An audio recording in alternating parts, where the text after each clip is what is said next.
What's up? What's up? What's up, y'all? Welcome to Shades Tube, and thank you so much for joining in. Welcome to everybody in the bushes, everybody who watches this in the replay. Over here in the chat, we got Jermaine in the place to be. Y'all don't forget to thumbs up this video if you enjoyed this content tonight.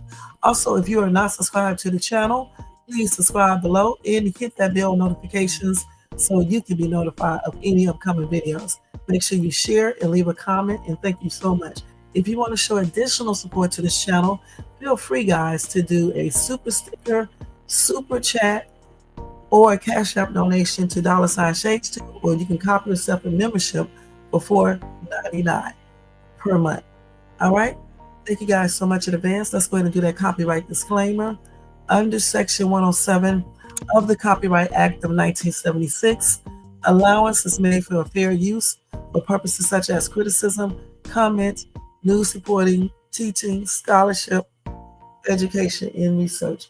That entire copyright disclaimer is in my description area. It will be in my comment area, and part of it is scrolling across that banner. All right?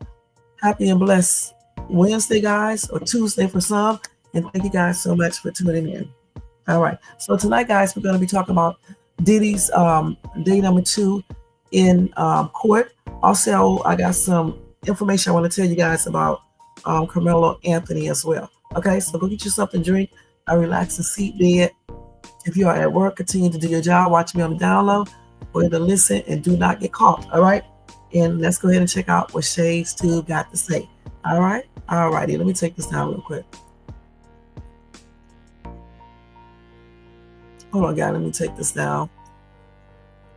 I had to put that gun back in my mouth so I won't bite my daggone tongue. Okay, let's go ahead and change this banner. So first thing first, let's go ahead and cover Diddy's trial day 2. Okay, let me put this up here.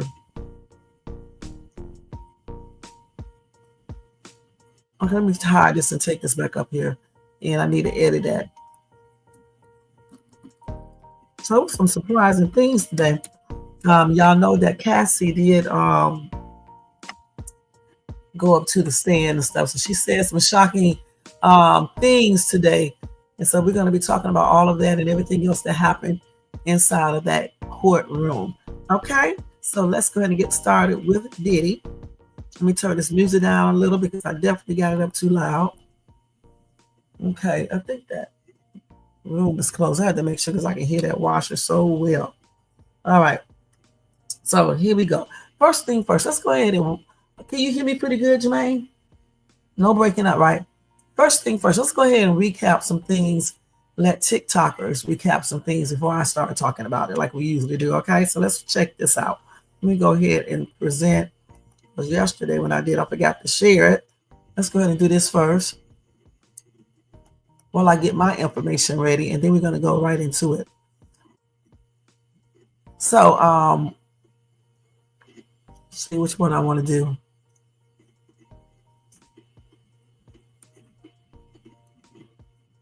Let me see who I would want to use. Let me see who I want to use. So that's Cassie's husband, huh? Okay, it's a lot of stuff here. It's a lot of stuff. Let's go to his first, okay? Okay, y'all, here's the day 2 update into the Diddy trial. It is messier than the BET after party from 2003. Okay, listen. So first up, back on the stand, male escort Daniel Phillip. And let me tell y'all, he did not hold back. He said, and I quote, "Diddy paid me thousands to have sex with Cassie while he watched, directed, and sometimes filmed." Daniel is his name. He went into detail about how Diddy had Cassie under the influence during all of the encounters.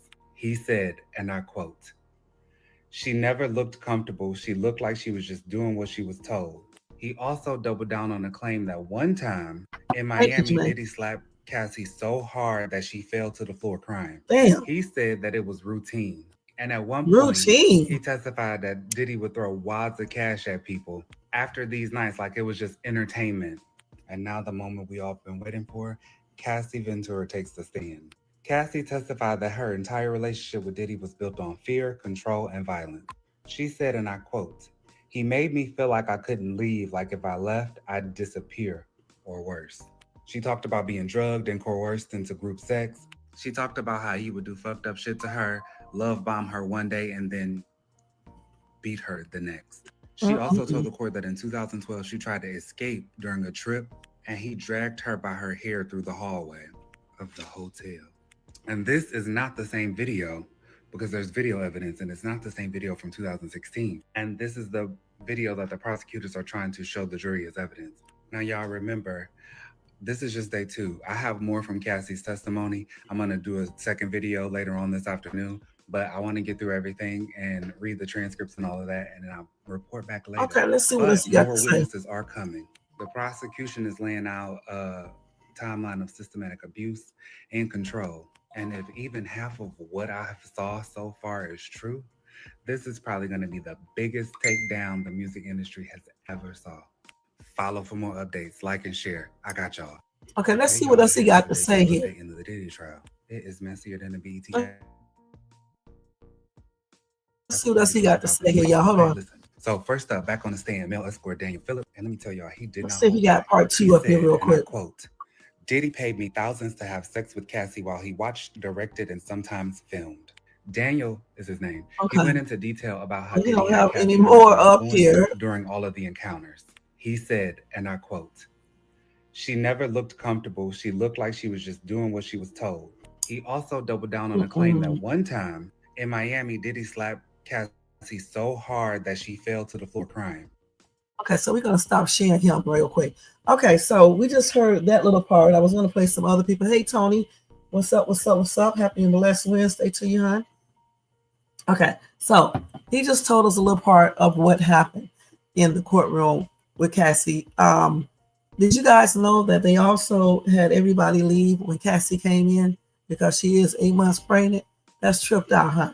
But anyway, let me go ahead and wrap it on up for you guys real quick. Recap it, that is. So according to TMZ, okay, they said that earlier today was all about Cassie testimony as the prosecution's star witness. So Cassie is the star witness. Right. Now, Cassie took the stand and testified about freak-offs, Diddy's violent temper, and his affection for baby oil, and how he made her feel objectified by men, namely by urinating in her mouth so much she started to choke. Okay. Now, the singer's lawyer, Douglas Rigdor, applauded Cassie for sharing her story when our photog got him outside the courthouse.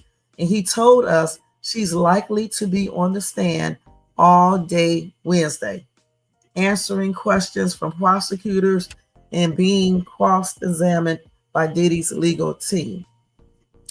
Cassie talked about her first freak off with Diddy in a male escort, and got emotional during her testimony, telling the jury the freak offs felt like a job. She said she told Diddy she did not want to participate, but went along with it because she did not want to upset him or make him mad. She also told the jury about physical abuse she suffered at Diddy's hand, and about the time he beat her up in the hallway of an LA hotel when she left a freak off before it was supposed to be over, an incident that was also caught on camera. And I wonder if they have that. Diddy stared at Cassie as she entered the courtroom Tuesday morning, but she never looked his way, and he watched the jury as she shared her testimony. Cassie's husband, Alex Fine, was in the gallery to support her. So, as we know, Diddy is charged with 5 federal counts, 2 charges of ex-trafficking, 2 charges of transportation to engage in a P word, and a single count of racketeering conspiracy. Diddy pled not guilty, and his legal team says he is a swinger and not a criminal, and that the freak-offs with Cassie were consensual. So let's see what else we got here, okay?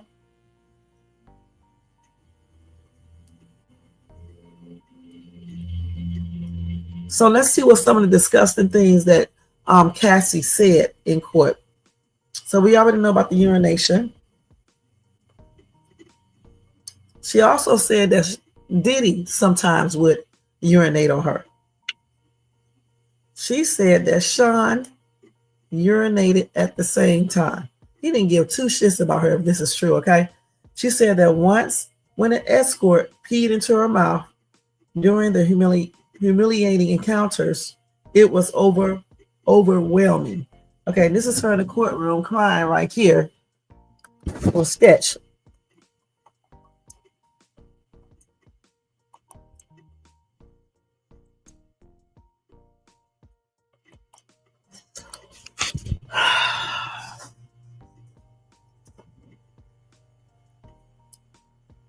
And this is her heading to court.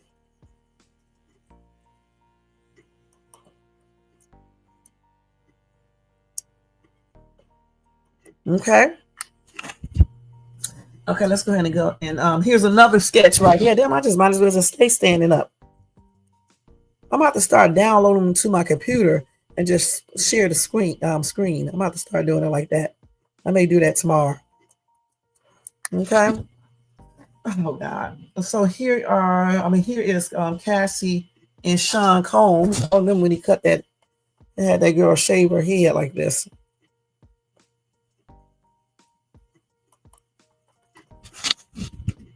Now she said she choked. Okay, because the male escort, I guess urinated so much in her mouth and she choked, of course, because it was right there going on her throat. She said too much urine in my mouth. She said she laid on a position on the floor, in a position that she could not easily get out of. Goodness. Cassie said she put up her hands to get him to stop, but nothing happened as per Diddy's direction.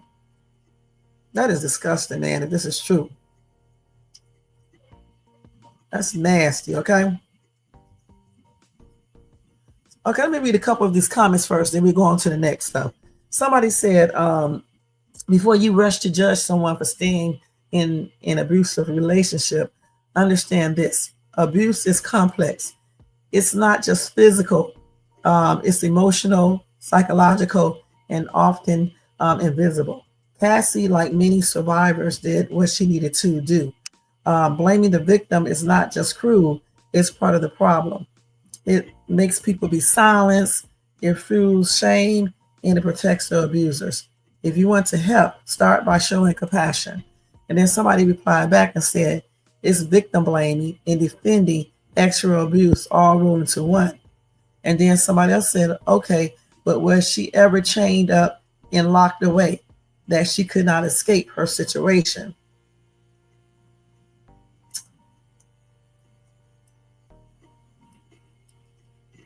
Okay, somebody said Cassie should not have shown up to court and been satisfied with the money that he gave her because this testimony makes her look bad. She's a freak just like him, and this has nothing to do with what he's been charged with. And honestly, you guys, I kind of agree with some of that because it seems like they have him on trial for the stuff, everything that happened to Cassie, period. And in my opinion, I know it's hard for women to leave because I too was in an abusive relationship, with my first boyfriend. And it is hard to leave, especially when they are doing so much for you and things like that. And then they tell you they're sorry and be looking sincere and doing the most, and you believe that. And then they end up doing the same thing over and over again. Okay, the only difference between me and Cassie is that I fought back. That's the only difference. But other than that, I can understand, why it was hard for her to leave. However, since she was getting so much money from him, I'm still saying that even though I know it's hard for a lot of women to leave abusive relationships, if you know someone is abusing you, you would probably think that you probably would have another hidden account set up where you're stashing money, and then when you can make your getaway, you just leave. Because I'm pretty sure that this dude wasn't around her all the damn time, 24/7, because he probably was seeing other women more than likely. So I just, that part of it, because when you got money, you can do things that people who don't have money, they can't do. So I don't know. It's just weird. And then why you wait so long too, because this should have been handled, in my opinion, years ago. Okay, Trey said none of this is illegal. Also, if it was so embarrassing to her, why didn't she say no and leave, or leave after the first time? Right. I'm not buying this shit. They got this man locked away for doing nasty shit. You can do nasty shit if you want. Now, if he's just doing nasty shit, right, but he's not forcing anyone or doing any type of weird like X trafficking or anything like that, then yeah. But if that stuff involves all of that, that's where the illegal, activities will come into play. Okay, we don't know for sure. Right now I just hear a lot of weird, freaky, beyond freaky shit that they were doing, and I don't know for sure. If Cassie is saying the 100% truth or what. I don't know. We don't know for sure. Once they see all of the evidence and everything to back up what she's saying, and then we can go from there.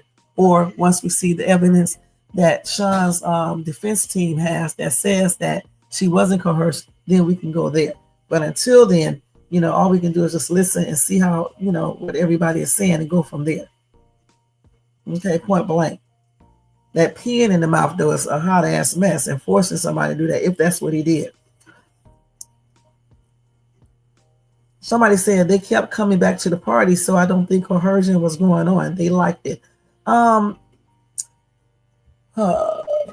Yeah, see, that's the part right there. When people keep on coming back and forth. Now we're not talking about Cassie, we're talking about all the other people. When people keep on coming back and they claim they came back because they were scared. No, if you got out of that situation after the first or the second time, I'm trying to figure out, why are you coming back? Just take the chance of him messing with your career. Now, if he's threatening your life, then that's when you should be going to the police in your state and letting them know, and show them evidence or whatever you need to do, to, get the dude. Because, why wouldn't you go to the police? Because listen, if he was threatening them back then, so what made him stop threatening them now? Before he went to jail, he could have been threatening them, now too, So, if you were scared of him back when all of this stuff happened, what made you so fearless now when he has so much money, he has more power and everything else? He can still have things done. So you might as well would have took your chance back then and tell on him, and call the police and do what you need to do. Why wait all these years later? This should have been done a long time ago.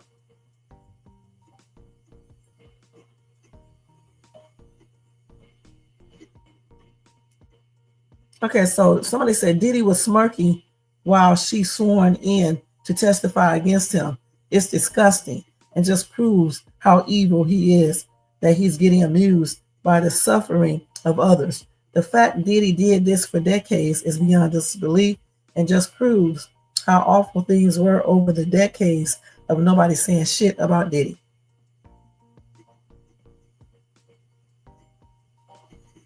So, like I said, since we weren't really there, we don't know exactly what went on. We can just assume and guess based on the stuff that we are hearing and stuff.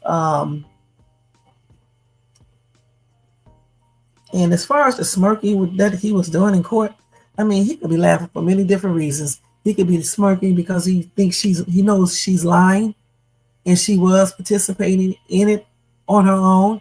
He could be smirking for many different reasons. Okay, so until he says why he was smirking, we just don't really know. Okay.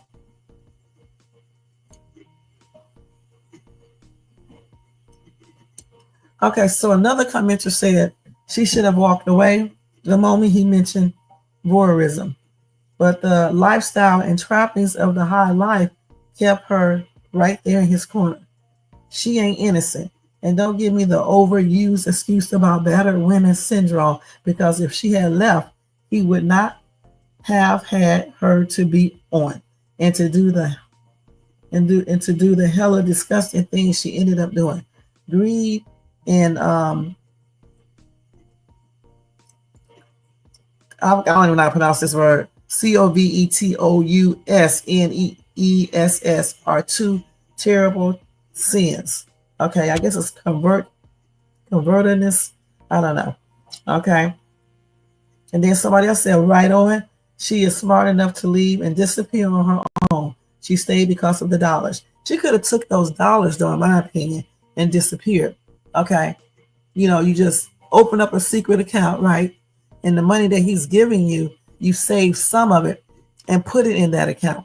And so when he goes on into one of his little frenzies with some other woman, that's when you should have begun all your shit, the main shit you need, and just leave and disappear. And then also went and filed a police report somewhere. Hold on for 1 second, y'all.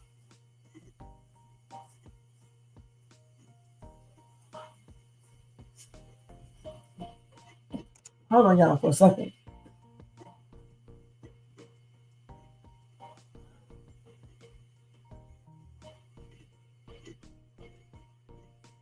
And that's what, hold on.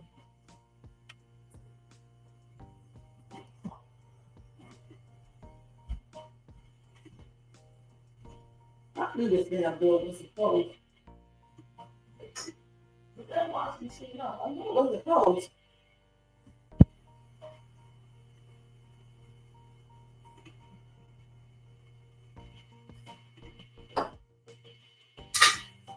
Okay. You can hear these kids down here. So Jermaine said they are both freaks. Okay, Jermaine. You never know, huh? Tony said they are building the case. Jermaine said she was not a prisoner. Okay, so let's see. Somebody said, where did Diddy get the nasty idea of peeing on someone? Was he wanting to outdo R. Kelly in his infamous video pissing on a young girl?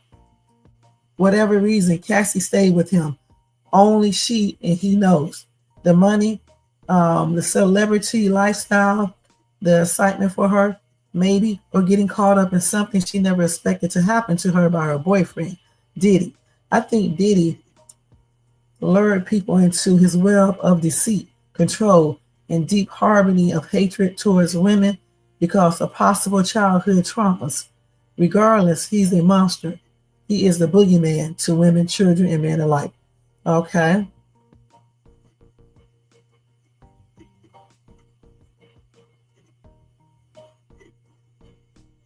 Okay, so a lot of these people talking about Diddy is nasty, but some of these people be doing some of the same things. You know what I'm saying? Shit, sharing partners and shit. Let me stop and doing stuff like that. You know what I'm saying?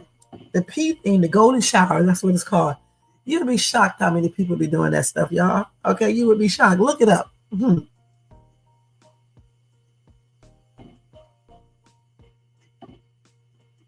Somebody said he had her scared, beat her the whole time while she was being controlled.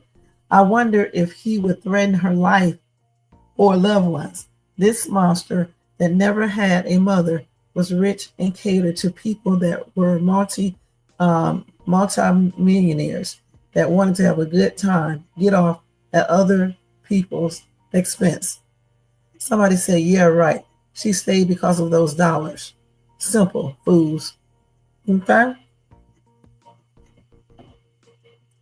Then somebody said, what's up with all these male escorts?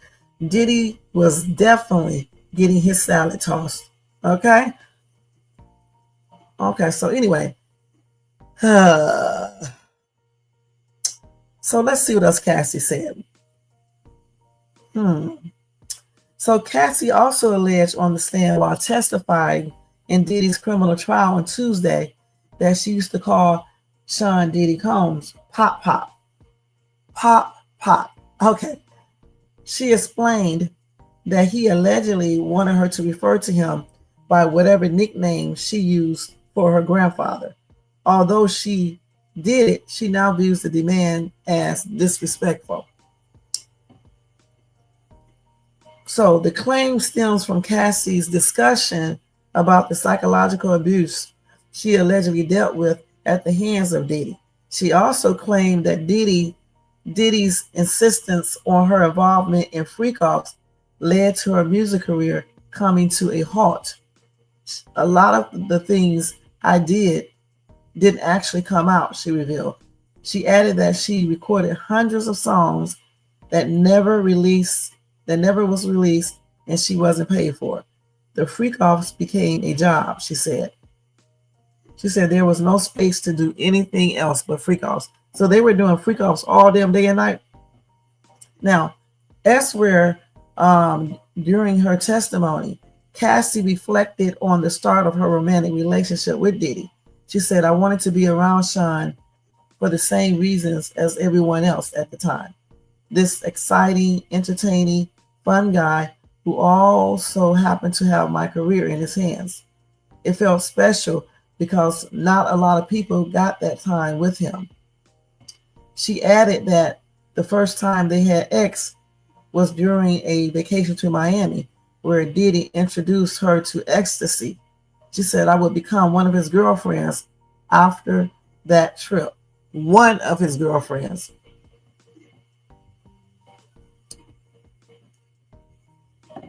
Okay, let's see what else.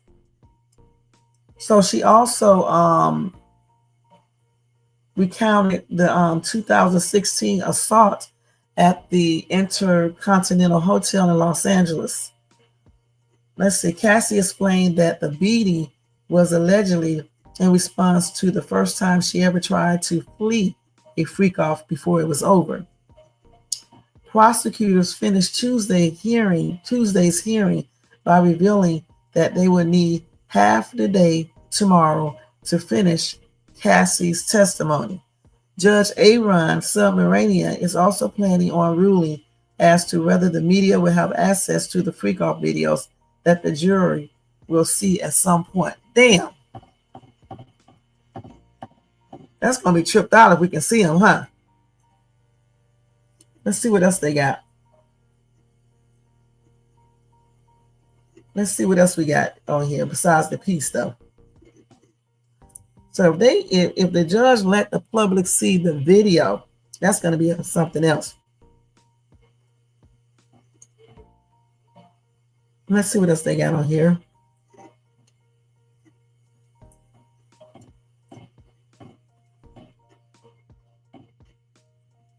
Hold on, y'all. Let me see what else they got on here.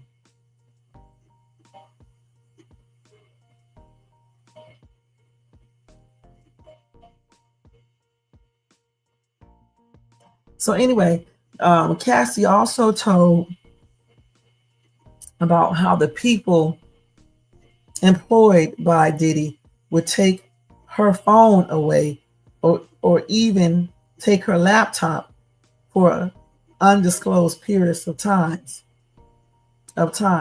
It depended on how long she was being punished for. That's crazy, man.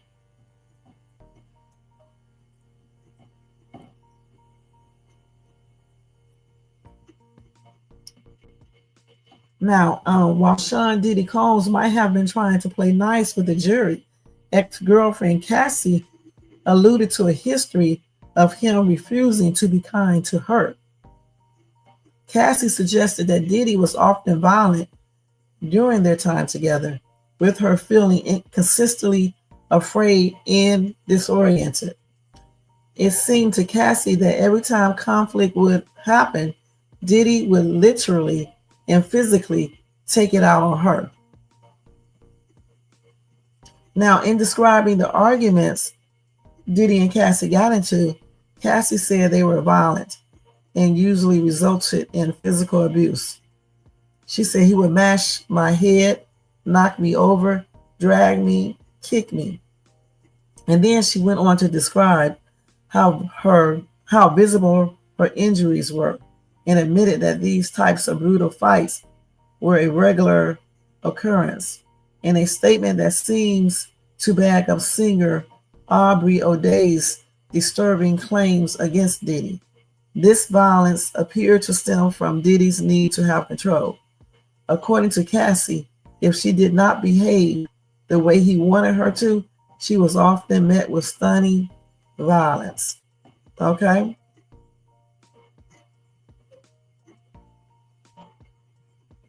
So let's see what else they got here.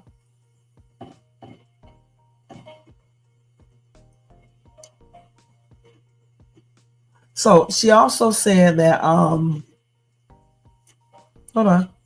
She also included that she often had to be on DRUGS to get through the sometimes days-long ordeal. The longest ever was 4 days. Okay. Now they did say that Cassie may not be the only famous person to testify at Diddy's trial.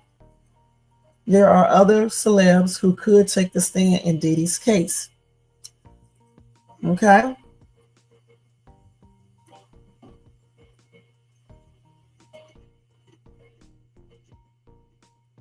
Okay, let's see.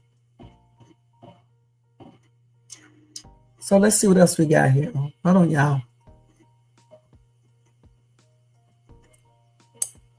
So this is the part that I talked about a long time ago where I said that, like when I first heard about this in 2023 in November, I said that I remember when there were rumors going around that Diddy had made Cassie cut her hair down, shave it, and then get breast enlargements. So let's see what she's saying. Okay, so Cassie, hold on. All right. Hold on, let me go down some. So according to Cassie, she said that Diddy was very dominant. Okay.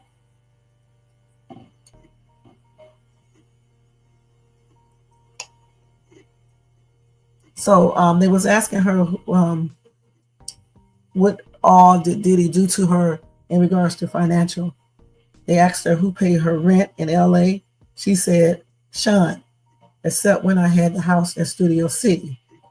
Then they asked her, why did you pay then? Cassie said, I could afford it then. And I wanted to have some control. It was accepted. And then they asked her by whom. And then she said, Sean. But even though Cassie was making a lot of music for Bad Boy Records, 9 unreleased albums resulting in zero compensation, she alleges that the freak-offs were really her main job at the end of the day. She said there was no time to do anything else but do them, then try to recover. So then they asked her, how much time in your week would freak-offs take? She said the longest was 4 days. Okay, a significant periods of time.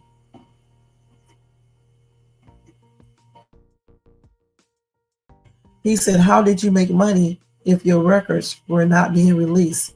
She said, I did hosting parties when Sean approved them. Then they asked her, what comments did Sean make about your physical appearance?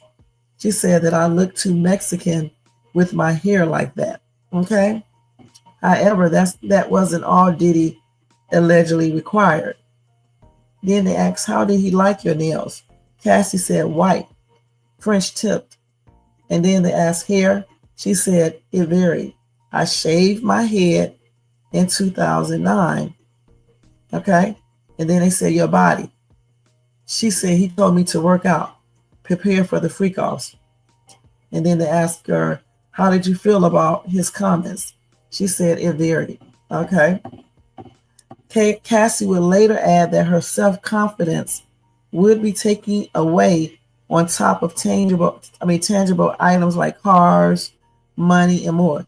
He would take things away depending on how he felt. Okay. So let's read a couple of these comments.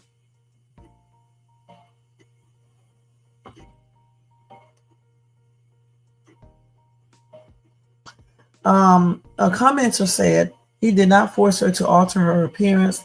He suggested that she alter her appearance, and she chose to comply. She was free to walk away from the situation at any time. And then somebody said, how did you know this? And then somebody else said, and you know this how? But I mean, how do you know that he did do this? Okay. I mean, it goes both ways. Just like this person don't know that he didn't do it, you don't know if he did do it. Okay. Somebody said hashtag she's lying.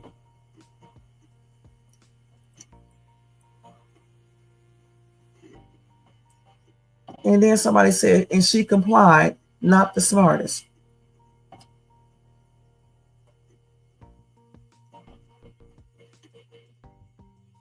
Somebody said she wanted to be a star. Album still ain't finished. She ain't too bright.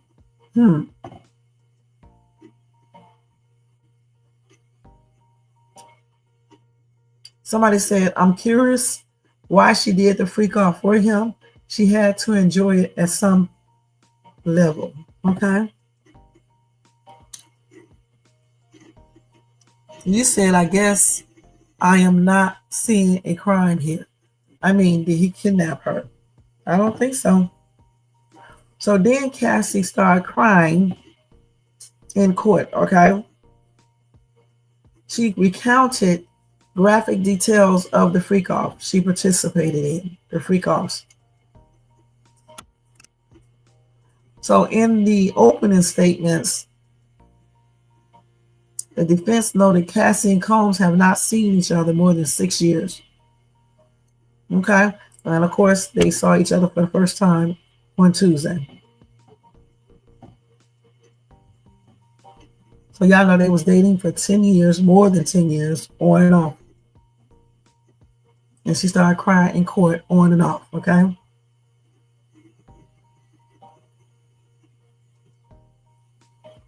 So let's see.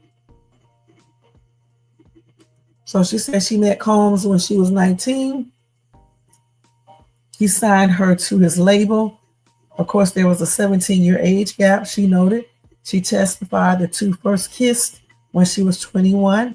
She said that left her confused and crying, and she ran off. She called herself naive. She also testified that she was 22 when Combs first proposed the idea of a so-called freak off to her, the actual encounter he called voyeurism, watching her with another man. Cassie testified that she was confused and nervous, but she said I also loved him very much and wanted to make him happy.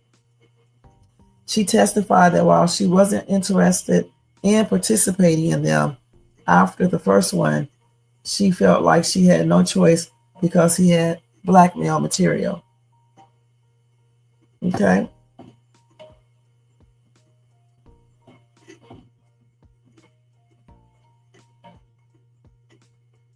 So let's see what else she got on here.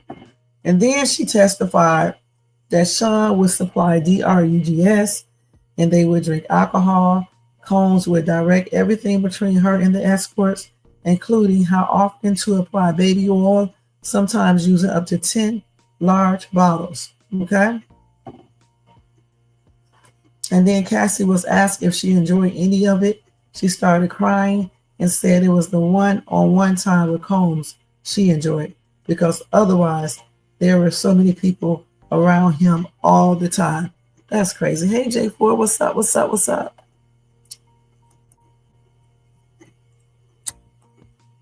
Okay. So let's see here.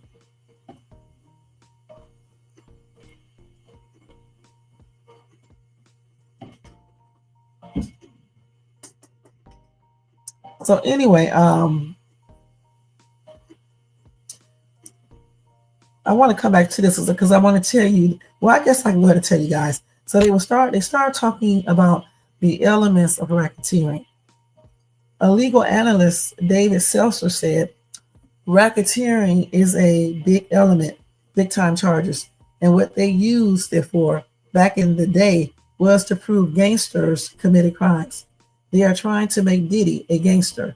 These actions are not that. Okay, that's what he said. And I don't think so either. I don't think it's that either. Point blank.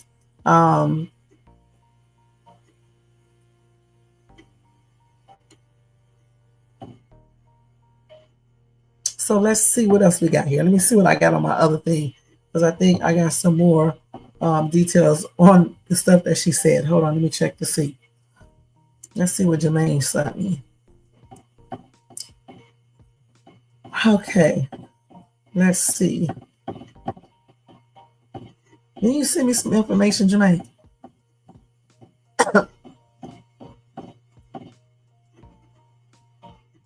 Check to see.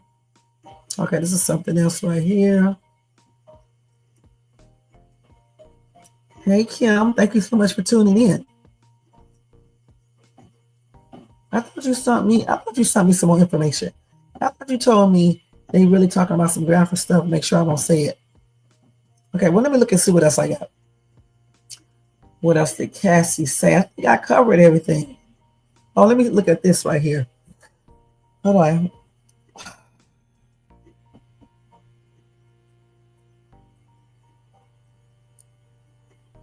So they said, while this trial against Diddy unfolds with its own twists and turns, it seems Diddy and his lawyers are attempting some courtroom tricks. So far, a family lawyer for Diddy already made a shocking slip up by calling the prosecution names. Okay, but it appears that was just the beginning of Diddy's legal team's antics. On May the 13th, Diddy's ex-girlfriend Cassie began her testimony, detailing a history of alleged physical and emotional abuse she claims to have endured during their time together. This testimony is supported by the damning video of Diddy allegedly brutally attacking Cassie.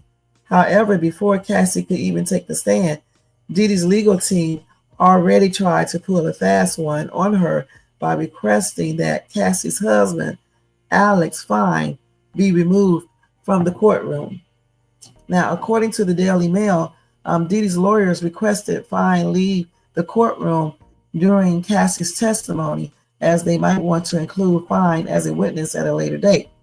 An interesting move, since they seemingly had no problem with Fine's presence the day before, when a witness named Daniel Phillip detailed several of his alleged sexual encounters with Diddy and Cassie. Now, the legal team's attempt to bar Fine from court during Cassie's testimony now seems to confirm two suspicions: that Diddy is scared of what the Me and You singer has to say, and that he's possibly attempting to gut her means of emotional support during what was sure to be a difficult testimony. All of this was made even stranger by the fact that Fine and Diddy have a history together. Yep, because then he used to be Diddy's dancer or something like that, which is crazy anyway. The whole thing is crazy. So anyway, Diddy, they say, reportedly knew Cassie's husband, Alex Fine, long before the trial. He did know her. Okay. So when Sean Diddy Combs' ex-girlfriend Cassie moved on quickly with her now husband, Alex Fine, the connection among the three people wasn't fully realized. According to a source, they leaked it to people. This is a damn lie. Everybody knows that Alex Fine was a dancer or something like that to Diddy. Okay, because Diddy allegedly went off about them, or he was accusing them of linking up, allegedly. Anyway, Fine was possibly hired by Diddy to be, not dancer, personal trainer. While Diddy claims this contributed to why he and Cassie split up. Yep. See, he was mad because of that. Fine and Cassie didn't make their relationship public until several months after her breakup with the I'll Be Missing You rapper, which just adds another shady layer to why Diddy might not want Fine in the courtroom.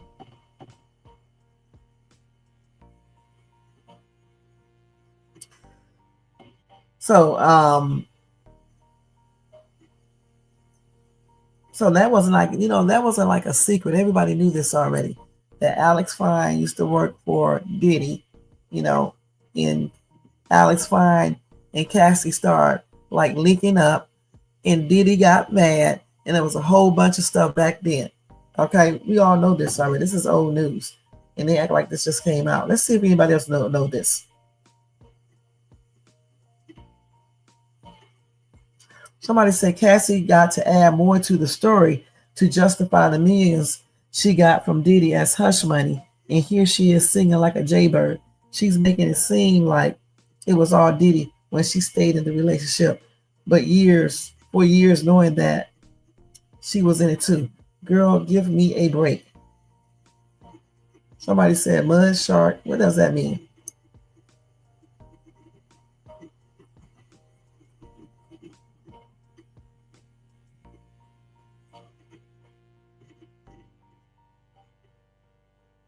Okay, these people talk about Trump going down. Okay, let's go down. Somebody said, not a fan of Diddy, but she made a choice to stay with him. Why? Perhaps a jumper, looking for someone to jump off on for fame, clout, in the bag.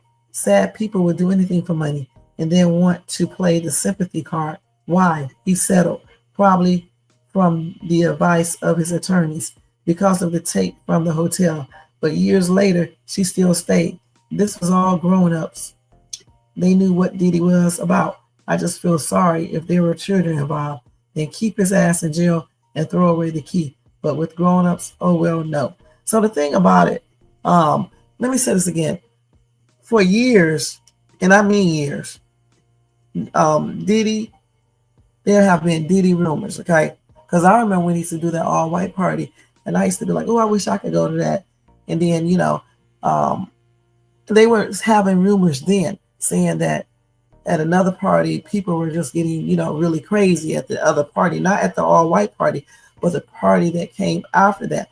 Plus, sometimes when he would be doing all those white parties, he would do like a little, because they used to play, parts of it, on, like the MTV shows and things like that, the music things. And he would be up there talking, about the party and stuff. And because people would be getting ready for these parties, for the whole week or whatever the case is. So they would talk about it like on MTV or BET or wherever, I can't remember. Anyway, other people would be talking about the parties that happened after the regular party. So there was clues all around. You know what I'm saying? He even said that it gets very, very wild. And so, and then all the other rumors that were going on about him, I can't remember everything that was stated, but one in particular is the fact that they was claiming that he unalive got Pac unalive. So if you know all of this, right, and then all the other rumors, why would you even be hooking up with this dude? Because there are a lot of rumors. And, like I always say, everybody can't be lying. It has to be some truth somewhere. So why would you even be hooking up with this person? You said, yes, Diddy's husband is connected to Diddy. He was Cassie's personal trainer. And they had started linking up, and Diddy was mad. That's why Diddy says Cassie broke up with him. Okay. He probably does not like Alex. Yeah.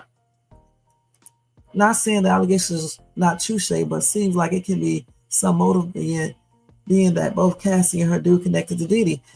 Honestly, J4, you and Jermaine, got something, going with those statements you guys just made. Because, for real, why did she wait all this time to go after him? She could have did this a long time ago. The hotel incident happened back in 2016. All the other stuff happened while they was dating. Okay?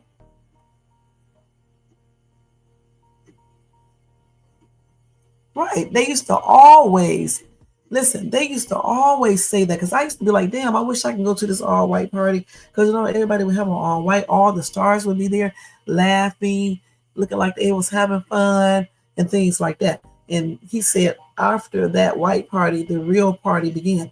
Okay, and he was like, it's for grown-ups. The thing about it, when you hear somebody say that, why would you even stick around unless you want to be there doing whatever freaky stuff they do? You can tell what he was talking about. You see what I'm saying?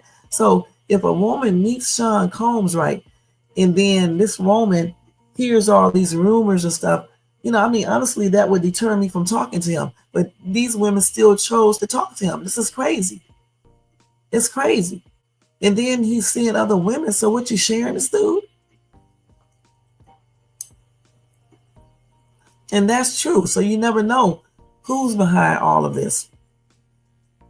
So J4 said, Jermaine, you think it's about the money, damaging his character, or both?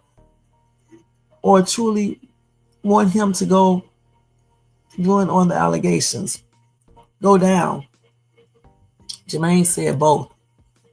Yeah, she signed a deal for 10 albums, but only dropped one, and spent 10 years doing 3 to 4 day freak-offs. Right. And I'm like, there's no way they could be doing freak-offs all day, because Sean Combs, he was playing around with other women. So, they couldn't be doing it all day, because she said that I don't know if she said she was one of his girlfriends. She did. She said after the kiss or trip to Miami or whatever, she became one of his girlfriends. So how would you spend all day doing freak offs, all day and night doing freak offs, every single day? And he had other women, because I'm pretty sure he was spending time with these other women as well. And plus, especially back then, you used to see Sean Diddy Combs on a lot of stuff, you know. But like I said, with all those rumors, about him doing stuff to certain people, to Pac, to Biggie Smalls, all these rumors that were out in the 90s. I mean, damn, she did not hear these rumors? Yeah, and I need to see that.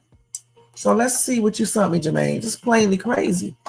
So I don't believe, there's some other factors in play into this. I believe some things she could have consented to. Okay. So let's see what this lady's talking about first. Well, I don't need to share. What am I doing?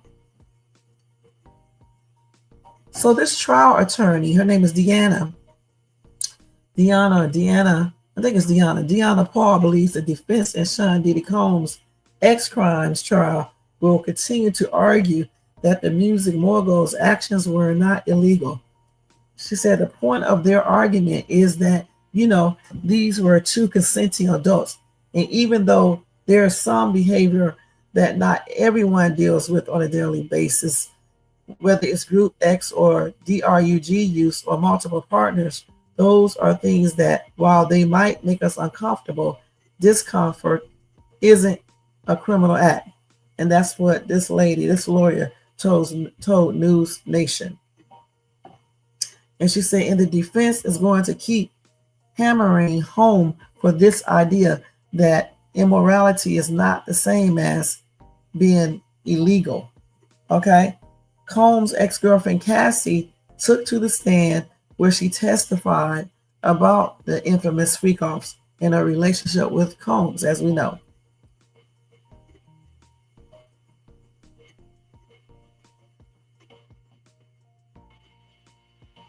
So they said the prosecution is taking this in a very step-by-step manner. It's only in the later part of the day that we really saw them kind of unveiling what is clearly their ability to get into the ex-trafficking claims, which are really the heart of the case. Okay, so they was telling you about what happened today. Okay, and this attorney is talking. Okay, now attorney Deanna also emphasized that the burden of proof resides in proving Combs is guilty of ex-trafficking rather than allegations of domestic violence or DRUG related offenses. Okay, so that's why I like reading what lawyers say, because of course they know more about this than we would, So let me go ahead and get this information right here. Oh my gosh, let's see here. Stuff be coming on my phone so quick, and I'll be switching off that I don't get a chance to see it. Let's see. Excuse me, guys.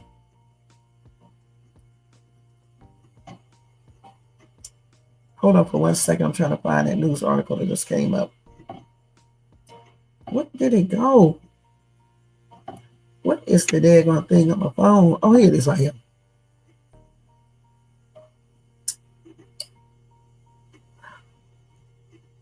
Okay, we already went over that one.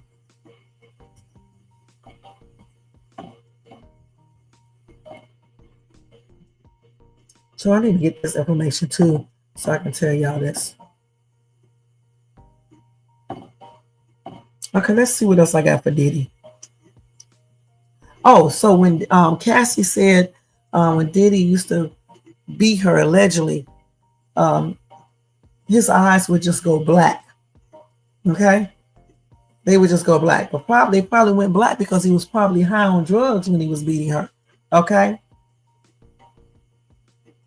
she said they would just go black when he launched into violent rages against her. She said when he got violent with her, his look would just change over. He would just become a different person. Yeah, because if he was high or drunk or just plainly crazy, of course he would change into a different person. She said he would just become a different person. I would not know what would happen. Okay. And she said the best way to describe it is his eyes just go black. She said the version that I was in love with is no longer there.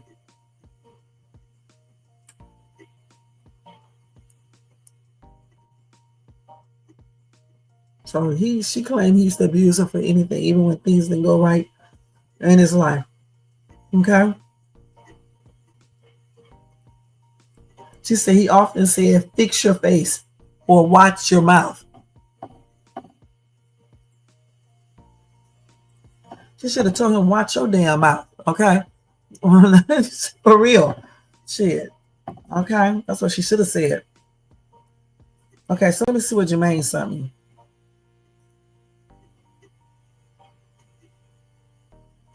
Let's see here.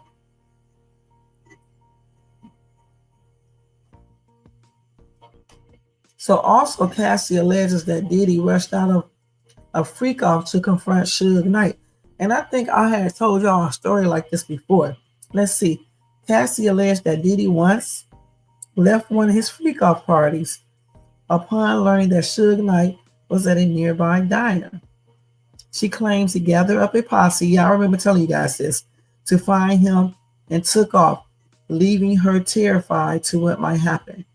I was crying, I was screaming like, please don't do anything stupid. Okay? She said, I was really nervous for them. I did not know what they were going to do. She also recalled an alleged instance where Diddy had her carry a GUN for him in her purse. That sounds familiar, huh? With somebody else. She claimed that they were on the way to a club in LA and were off mushrooms.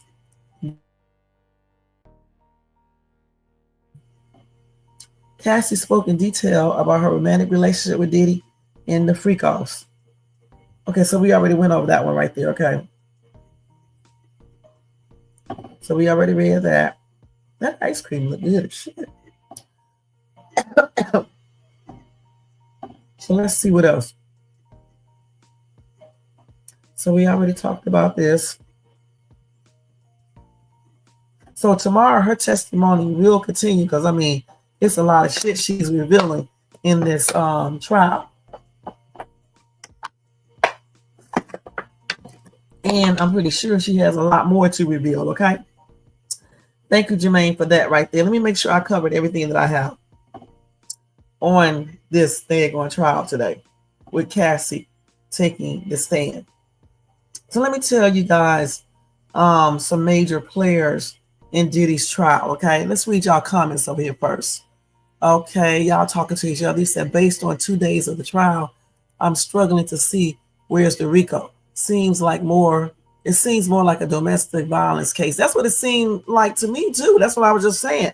I mean, damn, is he on trial for D B or what? Because it does not seem like ex trafficking or the P word. Okay.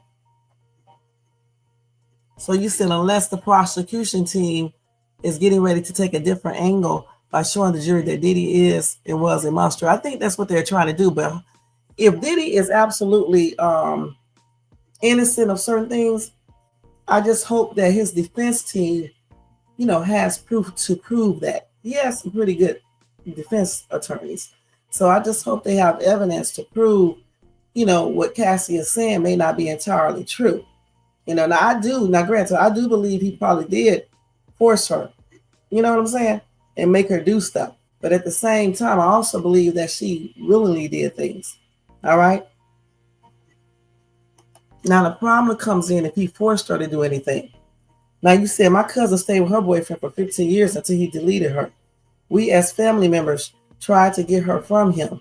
We were successful, but she go back. So we do not know what type of mind she had. And you know what? And that's what a lot of women do. Like even when I was in that domestic situation, I kept going back and forth to my ex, my first boyfriend. I kept on going, and he was older than me, 7 years older than myself.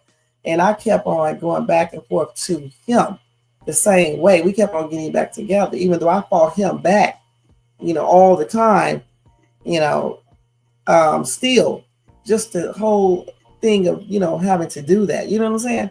All the time. And then, we would get back together. Of course, he would say sorry and do what men normally do. Some women too who abuse their, partner. You start giving them gifts and shit. And my ex used to buy me expensive gifts and things like that to get back with me and tell me he's sorry and things like that. So it's always, a lot of times women do go back and forth with these men, no matter what you tell them. You said myself, I would have booked and left because we know he was giving her money, and I would have been saving that to get out. But everybody do not think the same. You're right, and that's exactly what I would have done. But then again, it's kind of hard to say because we will say that we would, save up money, and we probably will save up money, but we will say that we will get up and leave. But sometimes women just stay around, even when they save up money. You know what I'm saying? You said I believe that part. What part?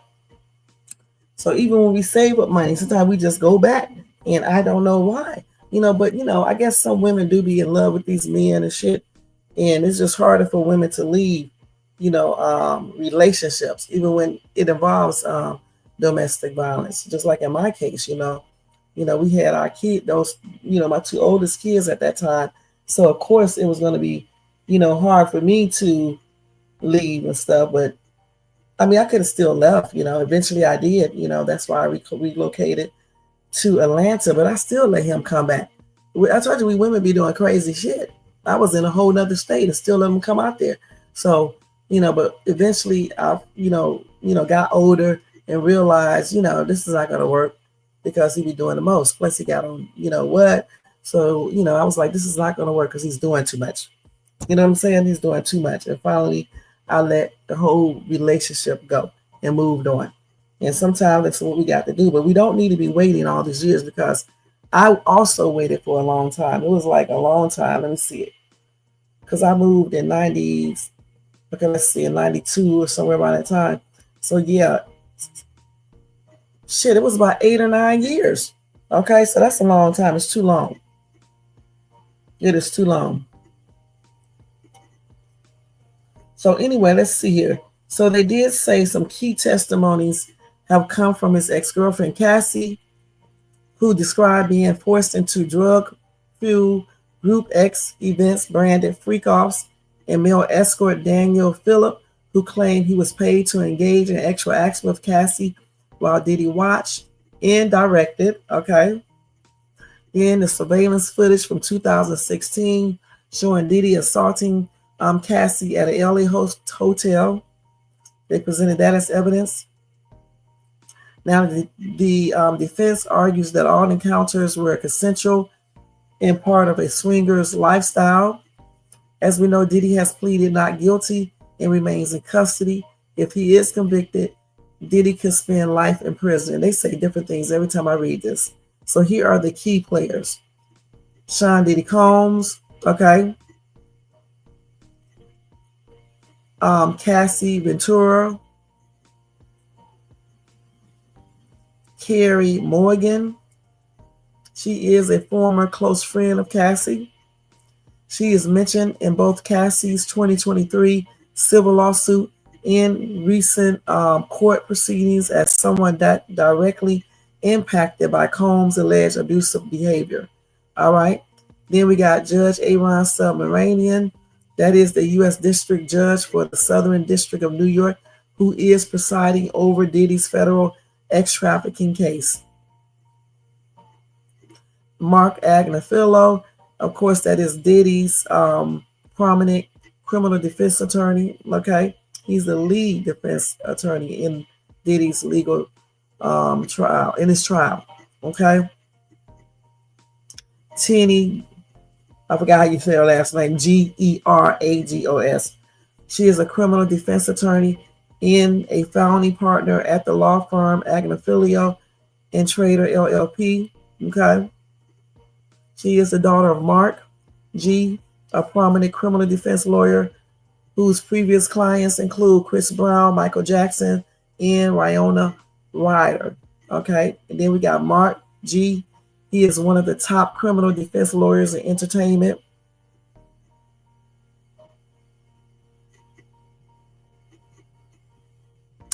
He is considered to be Diddy's friend. All right, that's the one who was up there making all those little jokes and stuff on Harvey Levin's podcast or something like that. Then you got Xavier Donaldson. That is a seasoned criminal defense attorney based in New York City. He is on Diddy's team. And then Assistant U.S. Attorney Emily Johnson. She is leading the prosecution in the federal ex-trafficking and racketeering trial. Then Maureen Comey.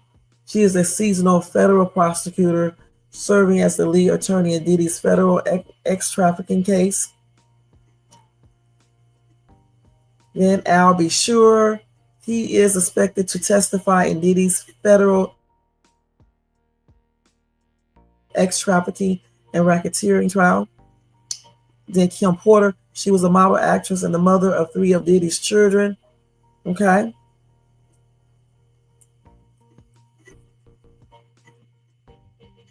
See what else we got here. Then we have Diddy's kids and his mother. Okay. Then missing victim number 3. She's a key witness referred to as victim number 3 in Diddy's federal trial. She has gone missing.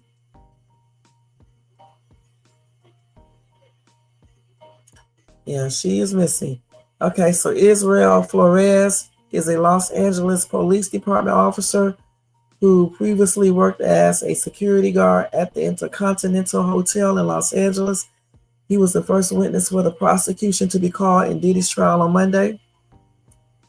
Then Daniel Phillip, he is a STRIPPER who testified that he was paid thousands of dollars to engage in extra acts with Cassie while Diddy watched, directed, and sometimes filmed the encounters.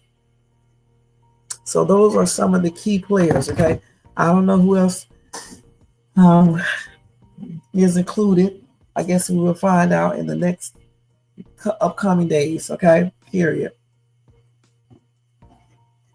Okay, let's see what else we got here.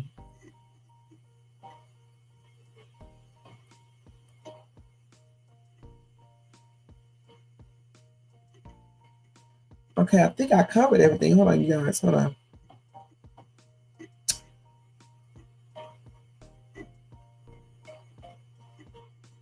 Now, some people said that Diddy looked defeated in court. I don't know how true that is, you know what I'm saying? But some people were saying that Diddy looked like he was defeated. I don't know if that's what that look was, okay? But that's what they claim. Okay, let's see. I think I covered everything. Did I miss anything, Jermaine?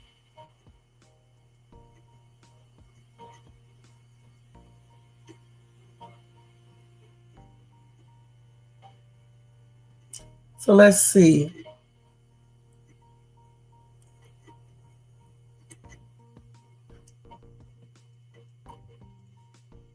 Okay, so I think I covered everything regarding day 2 of the trial. I was just looking over to make sure. So they do have, hold on, let me see what this is about here. So they did show, not there, but they showed some never before seen footage of Diddy and Cassie having a ball while celebrating his birthday in Mexico. Let's see this. This is when he turned 48.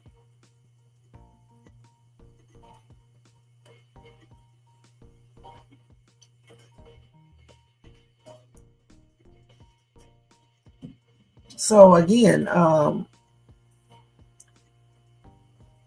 here's some pictures right here of these two together.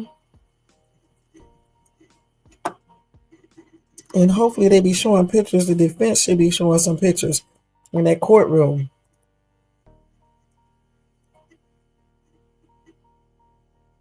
And hopefully they elaborate on that other video too, where they said that she looked like she was in control. So they showed, I don't see the other picture they claimed they was going to show. That's just one of them right there. And that was at the Costume Institute benefit in May 2017. I don't see the other pictures that they claim they had. So I don't know what happened to those because it's not here. Yep, they said it's not available. So maybe they took it down. So sorry about that, guys. They must have took that one down. Okay, let's see. But I think I covered everything, okay?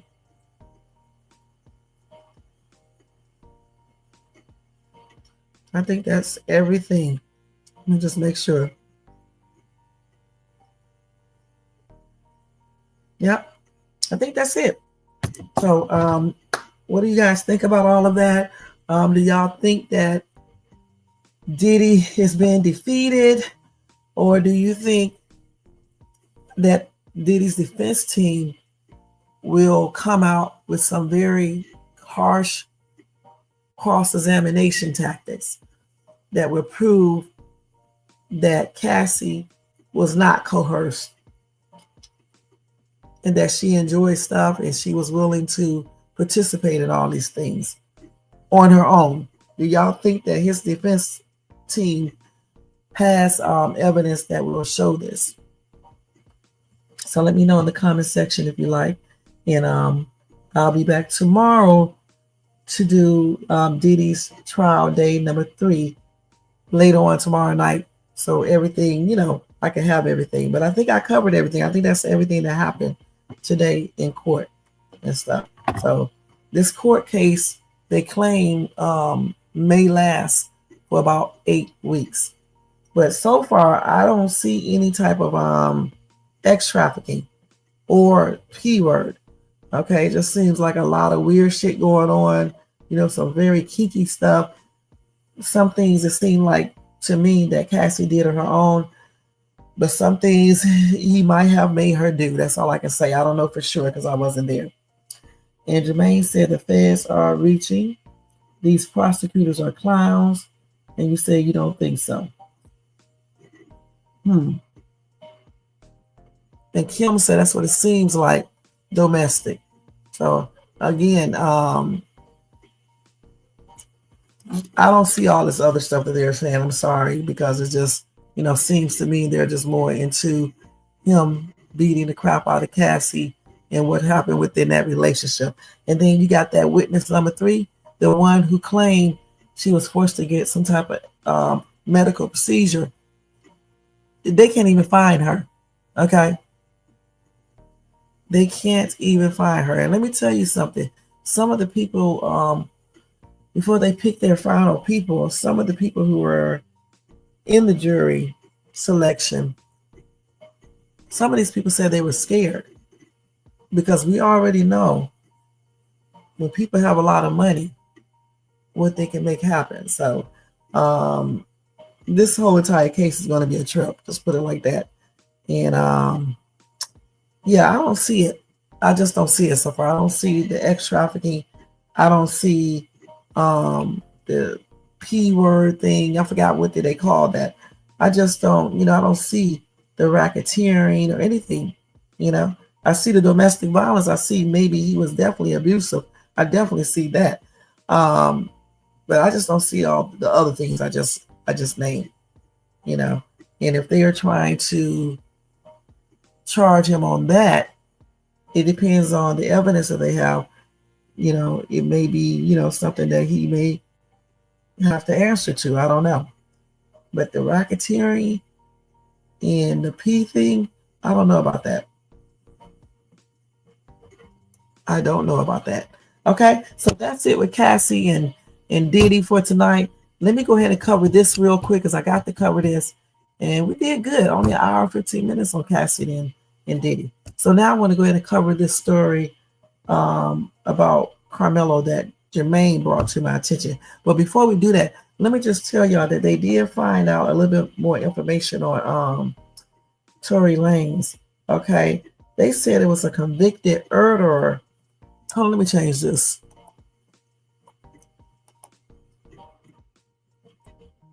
Tiffany, we got to finish checking me. They still haven't found this girl right here either. The last time I checked, okay? Let me take Smokey off real quick because they're not really talking about him too much. They probably won't. Smokey is such a what's the name? They probably won't. Some cases they keep hush up. I mean hush hush. So that would probably be one of them. They'll let a little information out, but not a lot. Okay, so anyway, like I said, the authorities have identified the inmate accused of stabbing incarcerated rapper Tory Lanez with a self-made shank as 41-year-old Santino Casio, who is serving a life sentence for murder. So he allegedly attacked Tory around 7:20 a.m.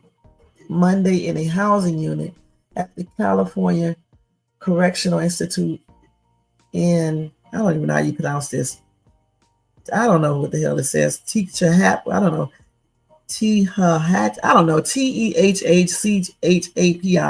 Okay. And that's according to the California Department of Corrections and Rehabilitation. Okay. Peterson is serving a 10-year sentence for shooting rapper Megan Thee Stallion in 2020. He was transported to an outside medical facility for treatment and is currently in fair condition. Okay, that was on Tuesday afternoon. So let's see. We already told you he was stabbed 14 times, including 7 wounds to his back, 4 to his torso, 2 to the back of his head, and 1 to his face. Let's see.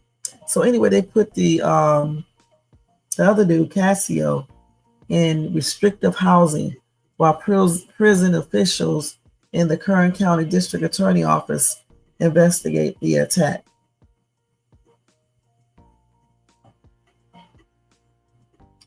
So let's see. So anyway, this dude was sent to California Correctional Institute from Los Angeles County in 2004 after being sentenced to life with the possibility of parole for second-degree murder and first-degree attempted murder, use of a deadly weapon, and inflicting great bodily injury, according to the CDCR. While in prison, Casio has been sentenced for 2 additional crimes. In 2008, he was sentenced to 6 years for assaulting a prisoner with a DADLY weapon. Then in 2018, he was sentenced to 2 years for possessing a weapon in prison. So Peterson was sentenced in August 2023 for shooting, well, we already know this, Grammy-winning artist Megan Thee Stallion, whose legal name is Megan Pete. He was convicted in December 2022 of assault with a firearm, illegal possession of a firearm, and negligent discharge of a gun. Anyway, Meg has alleged that Peterson, Tory, has continued to harass her from prison by directing his fans and online trolls to mess with her online. In January, a Los Angeles judge granted Megan Thee Stallion a restraining order against Tory, okay, until 2030. All right. So again, they already got the person who did it, and Tory Lanez is in fair condition as of Tuesday. Point blank. Damn. I wonder what happened though. Did they get into a fight, or he just didn't like him, or what? That's crazy. Let's see what y'all said. Oh, okay, let's look at this right here. So you got updates for her. Okay, hold on. Let me put her name back up here. So we got some updates. Let me see. Tiffany, let's look at her real quick. This is an update. Thank you, Jermaine. You own it. You own it, Jermaine. Y'all excuse the bloopers because y'all know about my tongue. It's a hot ass mess with me biting it. I didn't want to mention it because I'll start doing it again. I got gum in my mouth to try to protect my daggone tongue for my teeth, and I'm going to the dentist tomorrow too, so they can see why I keep on biting the hell out of my tongue. That's not a good feeling, y'all. I'm telling you. So excuse my bloopers and stuff. I'm just trying to talk in a way where I don't bite my tongue. This is so weird. So anyway, y'all, they called off the search for Tiffany Slayton after 5 days without leads in California mountains. Let's see, they got some new footage too. So as we know, she was last seen camping near Huntington Lake in Fresno County. Her family is based in Georgia. They say they last heard from her on April the 20th. They filed a missing persons report on the 29th of April, prompting a coordinated search across 600 square miles. They said we have zero information as to what happened to Tiffany. Goodness. They said despite air and ground searches, no evidence linked to Slayton was found. Okay. They said all these things you would think if Tiffany had those, and maybe if she was in distress, she would leave a clue. We have not come across it. And that's what me and Jermaine was talking about. We was talking and saying that if an animal got her, you would see clues. You would see some of her stuff left. You might even see blood or pieces or anything, but they don't see anything. So we doubt an animal got her. Okay, if she fell somewhere, still I think you would see, something left as a clue. So the only other explanation we could come up with is if because she was friendly, she met someone and was talking to them, and somehow they grabbed her. Okay, that's why you don't find no traces, no the bike she was riding, the little things she had on her bike, her cell phone, nothing. And that's another thing. The cell phone, they could not track her with it, so clearly the battery must have ran down. But still, when she first became missing, the battery probably didn't run down. Okay, because those batteries last for a long time. So that could possibly indicate, that maybe someone turned the phone off completely, or, threw it away, or maybe the battery did go off. You know what I'm saying? Who knows? Now, authorities released new video taken April the 8th in Santa Cruz, showing Slayton riding her electric bike with a red attachment. She was seen staying briefly with people she met at a local farm before continuing her solo journey. Investigators hope the video helps generate new leads. So she was staying with people.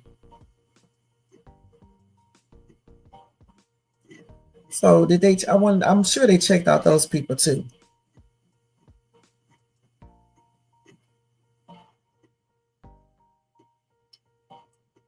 Let's see. So they said they wanted to put that out just to show people, it's one thing to look at an image, but to actually see her mannerisms, see exactly what her bike and stroller look like. So they did interview many people that Slayton may have encountered before her disappearance. Despite that, they have found few leads so far. What does they say? Why am I on this phone? Investigators interviewed. No, I already said that. They said there is no persons of interest in this case, and the sheriff's office is urging people in business near Huntington Lake to check surveillance footage around the time this young lady disappeared.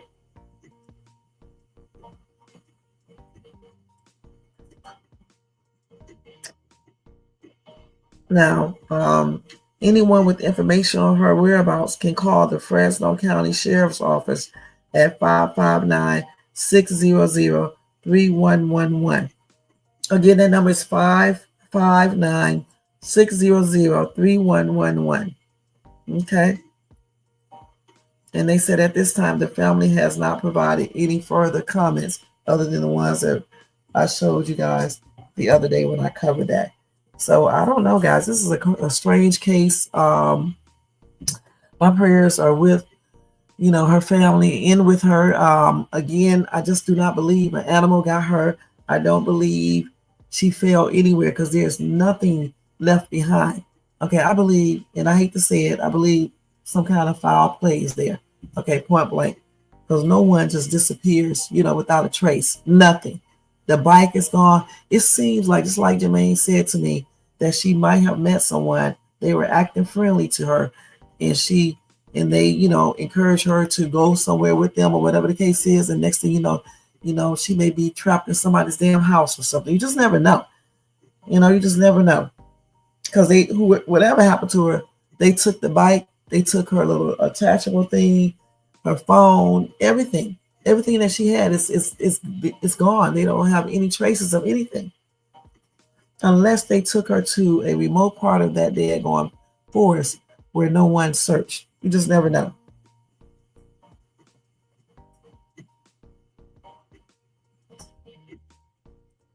So you just never know. So let me tell y'all something.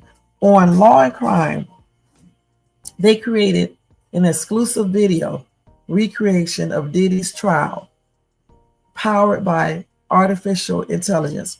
Just in case you guys want to see it, you can go to Law and Crime, preview Diddy trial AI. Okay? And you can watch this on YouTube. They created a whole Good afternoon, thing. Your Honor. Maureen Comey, Matisse Steiner, Meredith Foster, Madison Smizer, and Christy Slavic for the government. Good afternoon. Good afternoon, Your Honor. You have So I'm going to go back and watch this because there it is right there. It's just a preview of it. So I guess they're going to have the actual thing on. Okay? Just want to let you guys know. Let me share that to myself so I can go watch that part and see it when it comes on, I guess. But yeah, so my prayers and stuff are with her family. And I hope by some miracle that they do find her and she's still alive. I just think somebody took this girl. I'm going to be perfectly honest. I really do. Or either some weird shit happened, and if that happened, then damn, that's really crazy. But I actually believe she met someone thinking they were friendly because her mom and dad said she was very friendly. She met them and they tricked her and then they took her point blank. And that's why you cannot find none of her stuff around. I hope I'm wrong, but that's what I think. That's exactly what I think. Okay, so let me go ahead and move right along to Carmelo Anthony thing that I want to talk to you guys about. Let me put that up here. And then I want to tell y'all 14 foods you don't need to eat if you got high blood pressure, just so y'all can know, okay? And then we're going to get out of here. What time is it? Okay, I'm doing good. I need to hurry up, though. So we're going to cover this briefly. Okay, so me and Jermaine was talking about this case after I did that video earlier today, okay? And he brought up some interesting information. Jermaine, I asked you to send me the video of Hunter talking when he said why they had that tent up. I'll just tell you guys, though. Okay, so in the video, we was listening to Hunter talking, and he brought up some information. He said that the tent that was up was for the girls team. Okay, I guess track team. Okay, so Jermaine was like, do you think that they did not want Carmelo sitting underneath that tent because it was the girls' tent, and they may have thought he was sitting underneath that tent so he can, try to talk to one of the girls there? And I was like, it could be. It could be. I started thinking about it, and I was like, yeah, because Hunter just said they set up the daggone tent, for the girls track team. I think that's what he said, track team. Okay, so when Carmelo came over there to sit under the tent, they didn't like that. They did not like that because they put that tent up for those chicks to sit under. And then this dude got the nerve to come here and sit underneath that tent. He does not go to the school or anything else, so he need to leave. So Hunter said that, let me see if I get this right.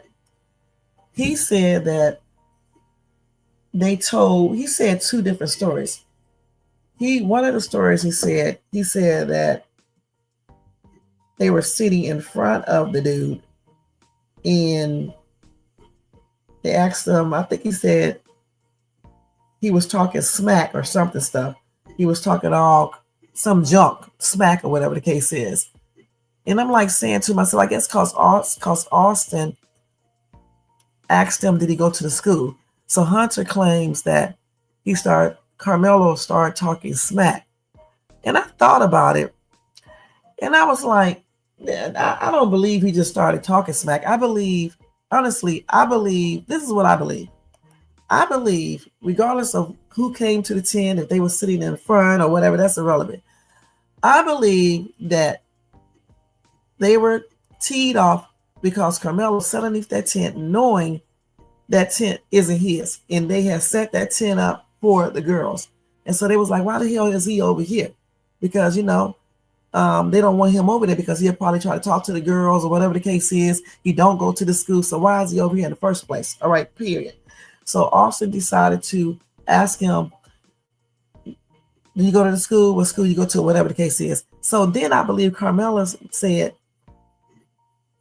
why? Or no, I don't go to the school.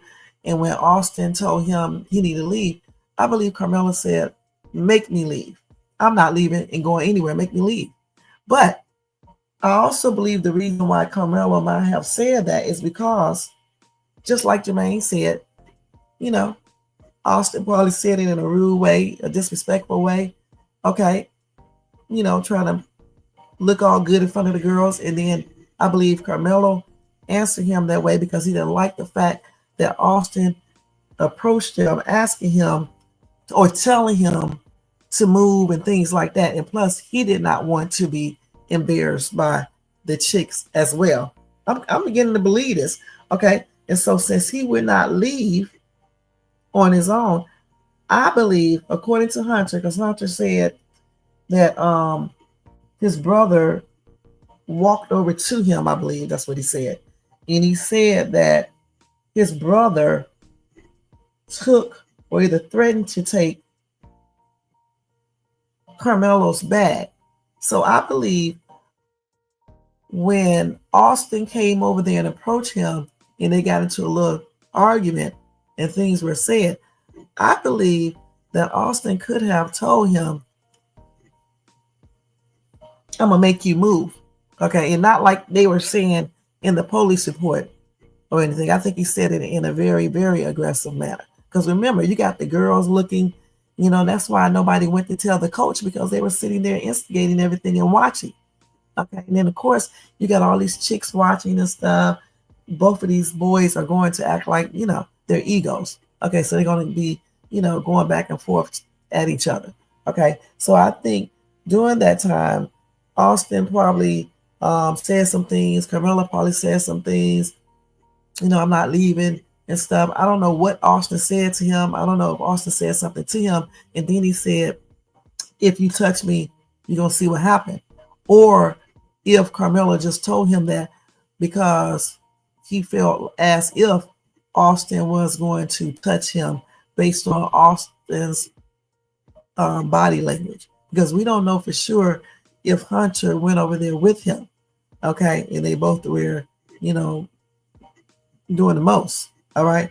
So then when the boy, Austin touched or grabbed or tried to grab Carmelo's bag, I believe during that time, I believe they got into an actual physical altercation during that time. Because the reason why I say that is because, listen, if you grab somebody's bag, first of all, when he came over there, he approached him, get him there going, well, he didn't come over there in a nice way. And then he had to have a reason to grab for grabbing the bag. So I'm thinking to myself, Carmelo must have been talking to him and saying stuff to him like, no, I'm not moving, make me move. And so I believe then Austin was like, I'm gonna make you move, blase, blase, and I'm gonna get your bag. And he probably started grabbing his bag. He probably grabbed his bag. And then I believe either they tussled with that bag, because, obviously Carmelo would be trying to get it back, or either Austin took it completely. I don't know for sure. And that video will show all of this. And during that time, I still believe something else physical was happening, because I don't believe that Carmelo just said, punch me and see what happens, just for nothing. I believe Austin must have threatened him with, saying that he was going to punch him. And so therefore, that's it coming in. So then Carmelo probably said back, punch me and see what happens.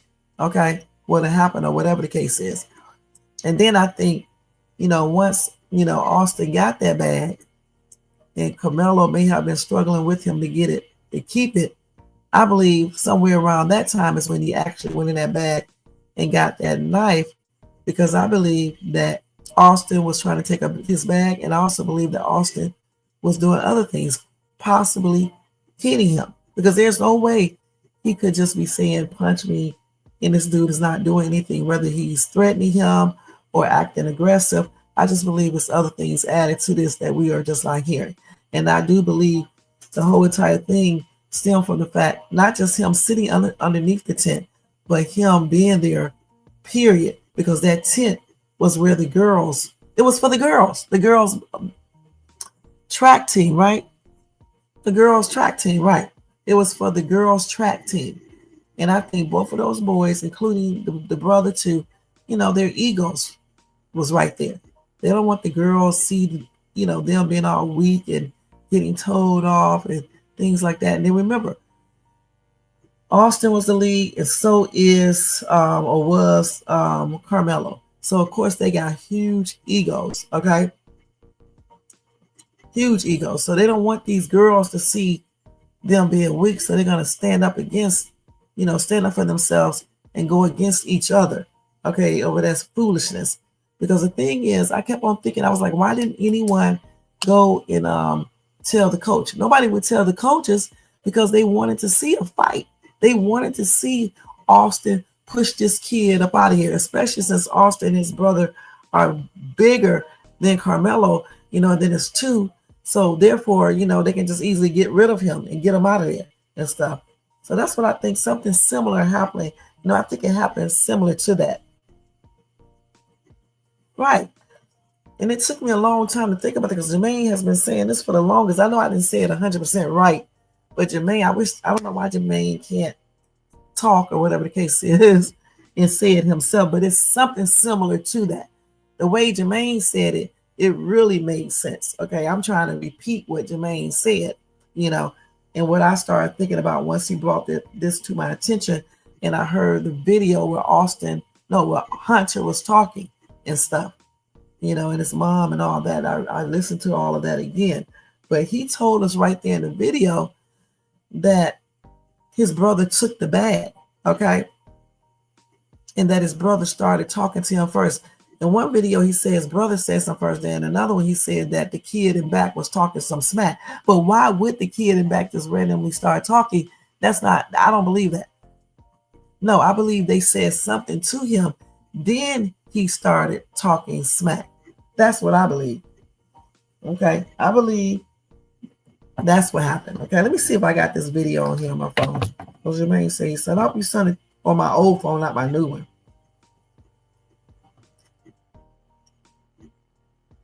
I could almost put a bandage on this damn tongue. I wish I could.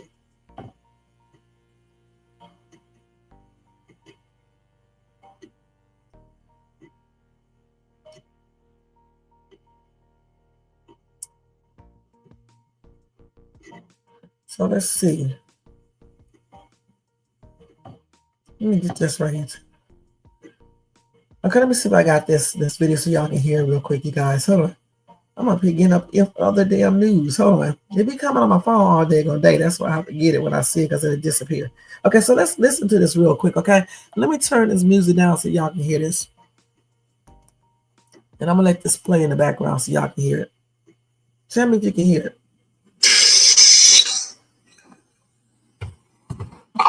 think I just speak for her for a little bit. See if she comes on just a little bit, but can y'all hear that good? A little more, Yeah, my teeth are spontaneous. I like to do stuff all around and just get out of line sometimes. And Austin's always there to check on me and keep me straight, so I wouldn't get in trouble and do anything like that. Hunter and Megan, whenever you feel ready, jump into the conversation. If you never feel ready, that's completely understandable to me and everybody else watching. Hunter, thanks so much for being able to do this today. okay. Just a little more about your brother Austin. From what I understand, I think he has it in his social media bio. 3.96 GPA student, certainly definitely into football. And it looked, when I was looking into him last night, he was very interested in being recruited to play football in college. Yes, sir. He was very highly recruited, just like coming out of his junior year. He's had a really great year, and everyone on the team, coaches, everyone knew around the area just knew he was about to do big things in football. But besides his GPA, man, I think he was extremely smart, always in the boat. He just came to him real easy, and just him playing with football as well just made him just a great person overall. Megan, we'll try this again, both of us, and we'll see how far we get. When I read your story last night, obviously this is not about me. I have a 17-year-old son. I live 20 miles south of you. My son's in Frisco every night playing soccer, and we have a lot of friends of friends who knew Austin. So the circles got tight, and this hit really close to home. And I'm just so sorry for you. Can you explain us at all today how you feel? It's just got to be so. The word I keep coming back to, Megan, is incomprehensible. How could this happen at a track meet? It is. My son is gone, and I don't really have words. I'm trying to figure out what I was going to say, but he's just going to be so missed by mostly our family, but this whole community has really wrapped their arms around us. And if I could say anything to the nation, I would say to make sure that you just hug your babies tight. And you don't know when the last time you get to it. Hunter, I know you were there. Thank you, Megan. Take your time. Hunter, I know you were there when it happened. What can you tell us about what happened at that track meet? How could this thing that seems like is not on the menu of possibilities could happen? Again, I was at a track meet, by the way, on Tuesday. This is not something you think could ever happen. How did it happen? So it was a really bad storm in the morning, and they had a lot of delays. And me and my brother, a couple kids were walking back from the field house off the middle school because he attended that middle school when we went to middle school, and we were saying hello to all the coaches and catching up with them. And then we're walking back to our stand. We put our tent up so all the bleachers right there were not wet from all the rain. We come back, we sit down, and this kid said something behind me. I've never met this kid in my time. I never knew who he was. Said something just inappropriate and uncalled for. And I turned around and asked him who he was. He started getting really aggressive. My brother stepped in. He started being, how he always is with his brothers, just having my back. And things started getting more higher intensity. And the kid said just some aggressive stuff, reckless stuff. And also trying to handle the problem. Austin was always one to step up. He always was one to step up and be the person that would do the right thing. And he was doing the right thing by saying to this gentleman that you're not supposed to be in this tent. This is because they have personal items there.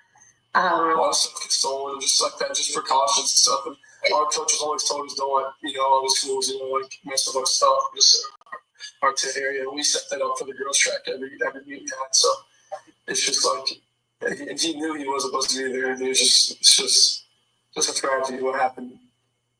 And then what happened, Austin? After your brother stepped up, what happened then? He stepped up over there, asked him to move, got aggressive, he grabbed the bag, and then I whipped my head around, and then all of a sudden I see him running down the bleachers, just grabbing his chest, just blood rushing out. And he said, he got stabbed. First, I froze for half a second. I didn't know what to do. And then I saw him about to fall. I went to go over there. After your brother stepped up, what happened then? He stepped up over there, asked him to move, got aggressive, he grabbed the bag. And then I whipped my head around, and then all of a sudden I see him running down the bleachers, just grabbing his chest, just blood rushing out. And he said, "Yeah, he got stabbed, he got stabbed." First I froze for half a second. I didn't know what to do. And then I saw him about to fall. I went to go over there. I grabbed him. Cassie. Stop. Yeah, I understand. The best I can. Yeah, you can see, you can picture what happened when, what was coming out of his chest. Yeah. Y'all can visualize it. I just have to put that on my mom right now, but I pushed my hand on there, trying to make it stop, and I grabbed his head and I looked in his eyes. I just saw his soul leave, and it took my soul too. I'm so sorry. I'm gonna ask you one last question. I've seen interviews with your husband, who I can hear in the side, by the way. I think he's there in the room with you. I saw an interview last night. Okay, someone else. Yes, okay. Yes, sir. But I have seen interviews with your husband in the last 24 hours, and it was remarkable to me that I heard your husband say within hours of this that he forgave this other young man, and he got there so quickly. And I honestly don't know that I could. And I just want to see, and I don't know if there's a right or a wrong place to be, especially as quickly as this has happened.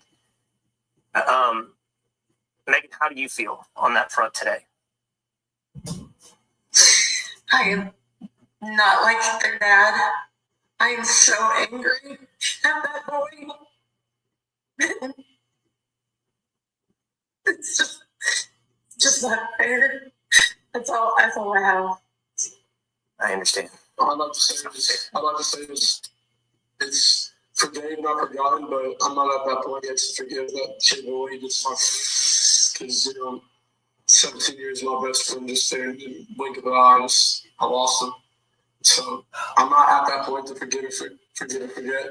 But eventually I will. But I pray for his family. I pray that they understand what we're going through as well. I just pray for everybody. I totally understand where both of you sit today on that front. I don't know that I could either.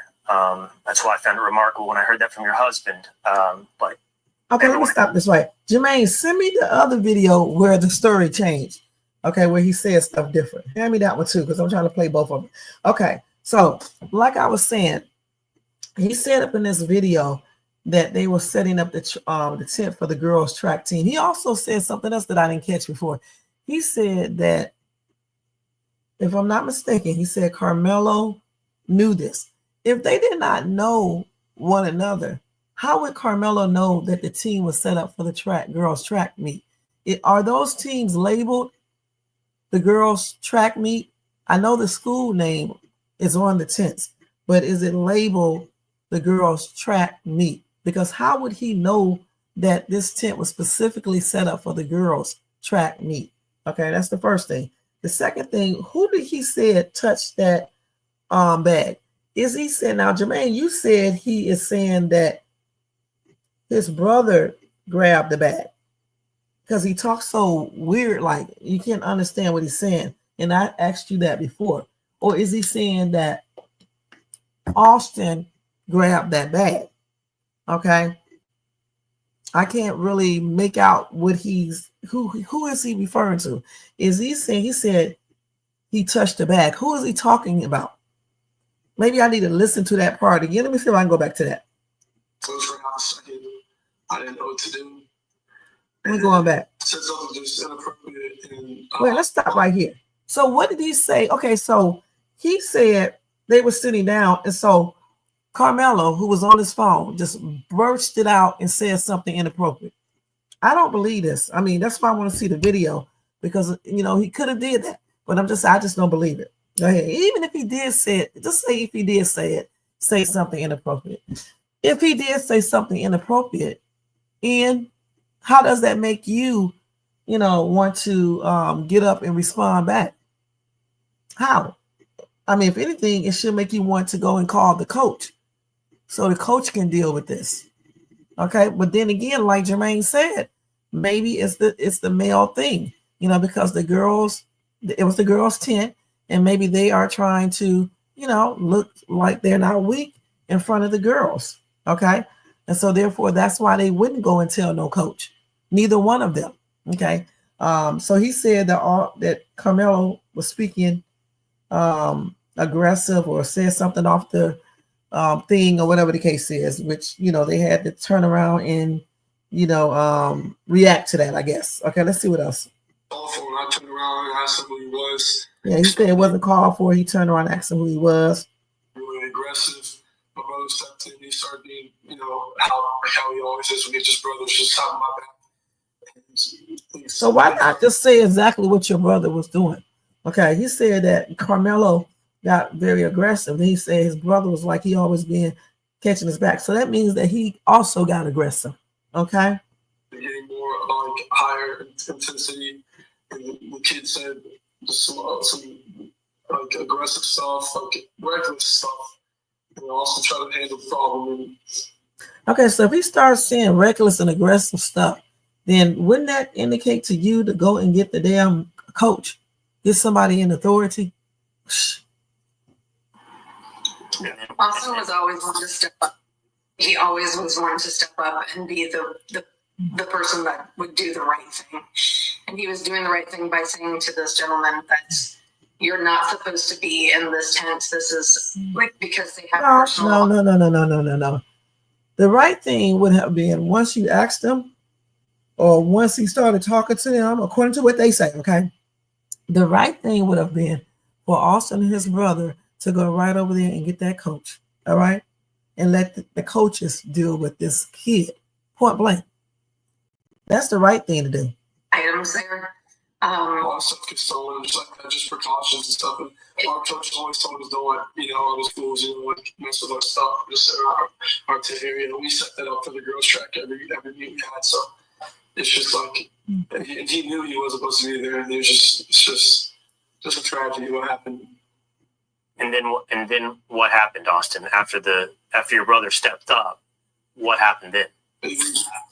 Okay, J4. He stepped up over there, asked him to move, got aggressive, he grabbed the bag, and then I whipped my head around, and then all of a sudden I see him running down the bleach, just grabbing his shit. And that's the part I don't understand. Is he talking about Austin grabbing the bag or Carmelo grabbed the bag? Okay, that's the part I'm trying to figure out. What is he talking about? Okay, the thing about it, this whole entire thing got out of hand. I said that before. I am saying it now.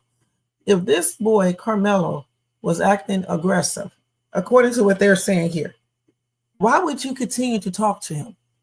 This should have been cue to go right over there and tell the coaches. What's wrong with going to tell the coaches? And even you adults don't see that. And you should. This is why these kids be doing this type of stuff right here. Okay. He should have went and got the coach. Okay. Then he say the coaches told us don't let people take our stuff. Yeah, that's true. But the thing about it is if it gets out of hand, then you go get the teachers. If it gets out of hand, then you go get the teachers. You don't try to handle this yourself. It's just like, they assign kids to be certain things in school. Okay, like sometimes the hall monitor. If they are trying to stop another child from doing something and this child is getting all crazy, they tell them not to continue to mess with that child. Go and get a teacher. This is the same thing he should have done if what he's saying is true. Okay. And then Austin tried to handle the problem. He should have handled the problem by going to the coach. Austin is not grown. He's not the coach. I don't care what the coach told them. The coach didn't know exactly what was going on with this situation that they were involved in at that particular time. Okay. Because if they would have known, they could have came over there and intervened.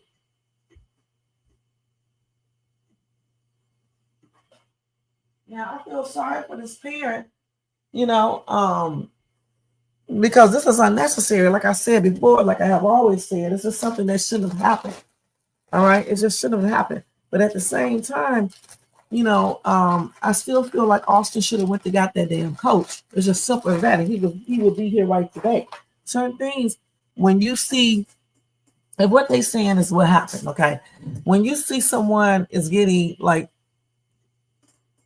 irate or whatever case is, you know, aggressive or whatever, you don't continue to talk to them. Okay, but like Jermaine said, their egos is what probably made them respond like they all responded. That's all of them. Okay, trying to impress the girls, trying not to look weak in front of the girls, in front of their boys and things like that. So therefore, I'm gonna show him how he's gonna get his ass up out of here. And then Carmelo was probably saying to himself, he ain't gonna be putting me up out of here. I don't know who the hell he think he is. Please make me move. Okay. Now let's see this other video. Because kids, man, they be doing the most. I'm telling you. Okay. Yeah, they be doing the most. Hold on, let me go ahead and get this other one. That Jermaine's son. Let's see. Hold on, let me get it, guys. Hold on for a minute. So let me go to my channel so I can get that, because I'm telling you, I cannot pull it up over here. So we're gonna listen to the other story he told and see if it's consistent. Yeah, sometimes you have to do this, you guys. Hold on, let's see. Where is it at, Jermaine? I don't see. Where did you send it at? You sent it to my other thing, right? Okay, let me see. Where was that? Hold on. Okay, here it is, right? So we're going to listen to this one. Y'all heard the one, right? So remember what he said. Let's listen to the second one and see what he said. This is the best way to find out information. Let's see. Hold on, let me turn back up. Right. And because of that, I do want to go over the only 2 video interviews that involve Hunter Metcalf's recollection of the events that happened between Carmelo Anthony and Austin Metcalf. There was this kid, before I knew his name now, this kid was sitting under our tent at tracks. We asked him to move.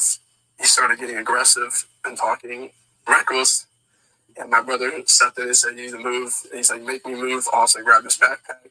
Okay, hold on. Okay, so now we just clarified. All right, we just thank you, Jermaine. Let me remind that one more, because I was like, damn, hold on. He started getting aggressive and talking reckless. And my brother stepped in and said, "You need to move." And he's like, "Make me move." Also grabbed his backpack. This kid, I tried to whip around this fast. Okay, let me do this. Hold on. Let me do this again. Hold on. Let's rewind this. This kid under our track. We asked him to move. He started getting aggressive and talking reckless. And my brother stepped in and said, "You need to move." And he's like, "Make me move." Also grabbed his backpack. Okay, so okay. Let's rewind this again. Let me hear this again. Damn. Between Carmelo Anthony and Austin Metcalf. This kid, before I knew his name now, this kid is sitting under our... So we got that. The kid was sitting underneath the tent. Okay. Our tent at tracks. They asked him to move. They asked him to move. Okay. Before he said that they were sitting in front of the kid was sitting in the back. He just started talking to them. Remember, he said something to them weird or reckless or aggressive or some weird shit. Okay. And then he said his brother said something. Remember that? Now he's saying something totally different. Let's listen again. This kid, before I knew his name now, this kid is sitting under our tent at tracks. They asked him to move. He started getting aggressive and talking reckless. And my brother stepped in and said, okay, so I mean, come on, y'all. Let's keep it real. So if somebody's sitting underneath the tent and then some other kids asking him to move, if it was you, you know good and damn well, you probably gonna answer him back in a not nice way. I wish y'all would stop playing and pretending. You see it every day on the news where you guys don't be all calm. Some people do, but for the most part, a lot of people get offended, okay, by a person asking them something when they realize that this person does not have the authority to do it. So Carmelo sent another kid asking him that. So hell yeah, he's going to get aggressive. Okay. It doesn't mean that Austin should have got up and started getting aggressive back. But since they are both boys, all of them are, that's another reason why they probably did in the egos. Okay, let's listen. Make me move. Austin grabbed his backpack. So listen, he said, so Austin told him to move. He said, Carmelo said, make me move. I knew that Austin had to say something in order for Carmelo to say, make me move. When he first told this story, he said that Carmelo just bursted out, make me move. He didn't add this stuff. This is something new right here. Okay? As a kid, I tried to whip around as fast as I could, but I didn't see it. Okay, so he said he didn't see the stabbing. All right, they blocked the stabbing part out. Okay.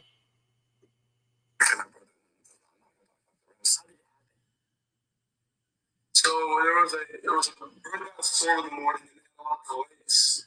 And me and my brother, a couple of kids were walking back from the field house on middle school because he attended that middle school when we went to middle school. And we were saying hello to old coaches and catching up with them. And then we're walking back to our stand and we put our tent up so all the bleachers were right there. We're not wet from all the rain. We come back, we sit down. This kid said something behind me. I never met this kid. I never knew who he was. Said something just inappropriate. And this boy is fucking lying. I'm sorry, Jermaine. I had to say it like that. Okay. Why did his story change like that? All right. And I'm keeping this video because this is a whole total lie. He said that the boy was sitting in the back and he just said something reckless. Then in the other video, he said they asked him, right? We got to listen to that again. This is crazy. I turned around and asked him who he was. He gave me really aggressive. My brother stepped in. He started being, how he always is when he's just brothers, just having my back. And things started getting more like higher intensity. And then the kid said some like aggressive stuff, like reckless stuff. And also trying to handle the problem. Let me know what you guys think about this in the comment section below. Make sure to engage with the video from the bottom. That's just some totally different stuff. Let's listen to it one more time. It's being reported that Hunter Metcalf is now receiving unalived threats. And because of that, I do want to go over the only 2 video interviews that involve Hunter Metcalf's recollection of the events that happened between Carmelo Anthony and Austin Metcalf. There was this kid, before I know his name now, this kid is sitting under our tent at track. We asked him to move. He started getting aggressive and talking reckless. My brother stepped in and said, "You need to move." And he said, "Make me move." Also grabbed his backpack. This kid, I tried to whip around as fast as I could, but I didn't see it. But then I look at my brother and I'm not going to talk about the rest. How did it happen? So there was a breakout storm in the morning and a lot of delays. And me and my brother, a couple of kids were walking back from the field house on middle school because he attended that middle school when we went to middle school. And we were saying hello to old coaches and catching up with them. And then we're walking back to our stand and we put our tent up so all the bleachers were right there. We're not wet from all the rain. We come back, we sit down. This kid said something behind me. I never met this kid in my time. I never knew who he was. Said something just inappropriate and uncalled for. When I turned around and asked him who he was, he started getting really aggressive. My brother stepped in. He started being, how he always is when he's just brothers, just having my back. And things started getting more like higher intensity. And then the kid said some like aggressive stuff, like reckless stuff. And also trying to handle the problem. Let me know what you guys think about this in the comment section below. Let me stress this again. This whole entire damn thing was stretched out of proportion, okay?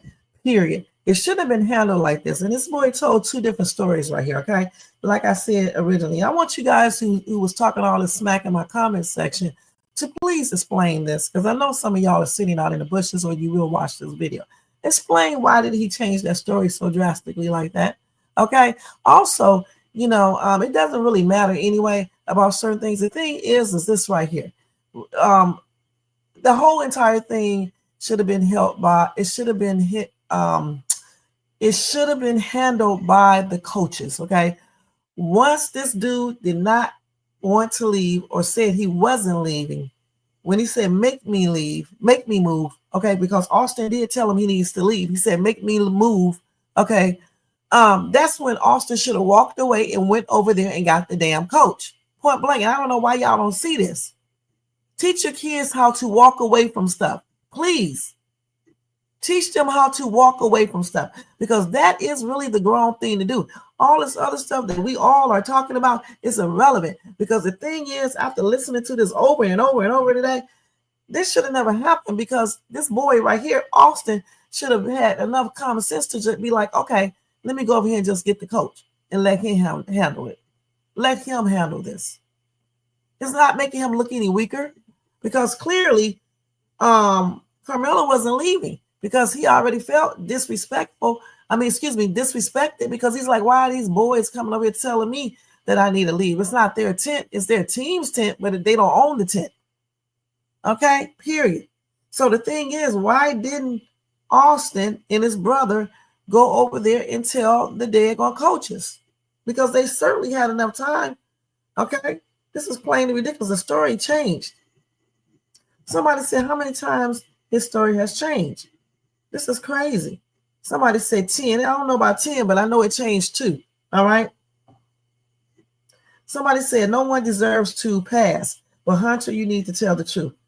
To every action is a reaction. Right. No one deserved to be unalive. It wasn't even something that should have been even done, or, even put in that situation to even do this. Okay. Because you can best believe he did not pull out that knife just to pull it out. Okay. I know he did not pull it out just to pull it out. If this boy took his bag, that can act as like robbery. Okay. You don't take somebody's stuff. So then therefore they're going to try to get it, and they're going to use some defense to get it. All right.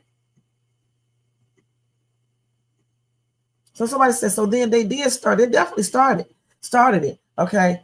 I think that, Carmelo reacted in the way he did as well, also played a role in everything too, because again, Carmelo could have stopped, and went over there and asked the daggone coach as well. Because see, what we're trying to do, we need to keep teaching our kids how to de-escalate stuff, so that further problems won't happen. Okay, we know technically Carmelo did not start anything. He don't really have to go do anything, but I'm just saying, to keep himself safe and to stop other things from happening, because right now Carmelo's stuff is messed up too, and Austin's stuff definitely is messed up because he's not alive. So all of this could have been avoided if they just would have went and asked the coach or tell the coach, right? Okay, because it's just plainly ridiculous for grown-ups to sit here talking about the kid shouldn't have been in a tent, and Austin trying to do the right thing. If Austin was doing the right things, you guys, after he asked the first time, he wouldn't have asked the second. He would have went right to the coach. That's doing the right thing. Okay? That's doing the right thing. When I called my 17-year-old son here and I asked him about the case, he said a lot of stuff. One thing he did say is that he would have went and asked or told the coach. And he also said Carmelo could have went and asked the coach. He just turned 17. And that's what he said. All right. So for you guys to sit up here and be tripping out and making this out to be a racial thing, you guys are crazy. Okay. And don't attack me for saying the truth, because the truth is that Austin should have went to the coach, point blank. Austin started it. His brother changed the story at least 2 times that I just heard again. Okay. And why did Austin feel like he had the authority to grab his bag, take his bag? So of course he's going to fight and resist. I'm talking about Carmelo. Resist him, taking his bag, because he's sitting underneath a tent that does not belong to his team.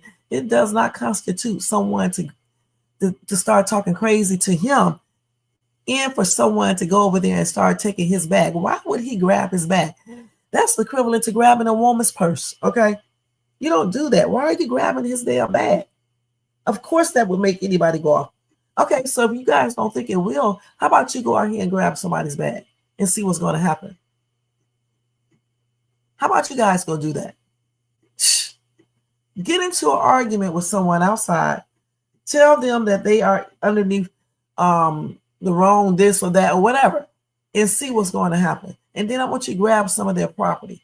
And I guarantee you it's not going to be all nicey unless you meet a very, very controlled person that really is truly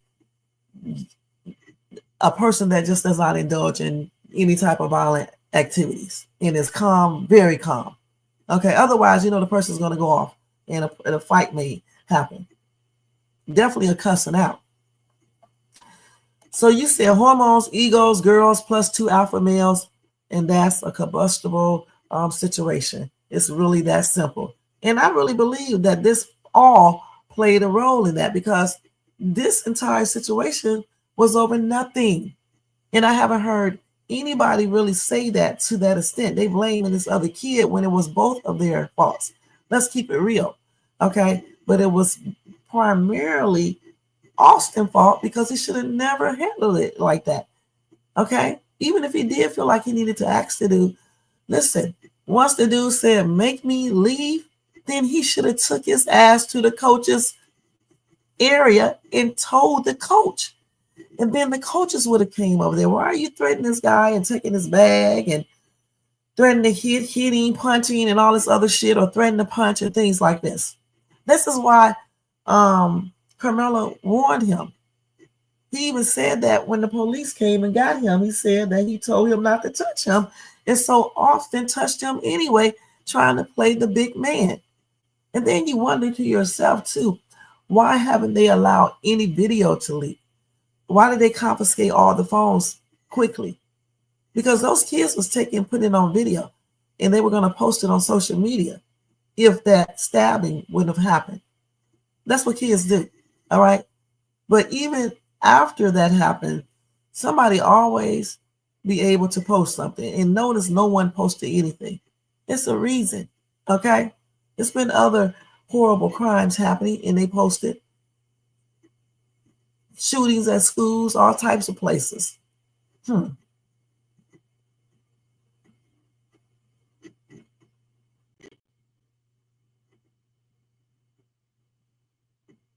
then somebody else asks, why does he keep changing the story? Okay, somebody says he wasn't at the child, please. You're not going to change the story like that because you were shot. Girl, stop making excuses, okay? It's called he did not want to get in trouble, okay? People are always making excuses. Y'all will never tell the truth. You need to start telling the truth. Ain't nobody shocked. If he was so shocked, he would have never been up there doing the interview. When people usually lose their loved ones, a lot of people can't even get on camera the same day, the next day, or anything like that. They don't want to talk about it. So he wasn't that damn shocked, because if he was shocked like you're talking about in this comment section, he wouldn't be up there at all. Shit.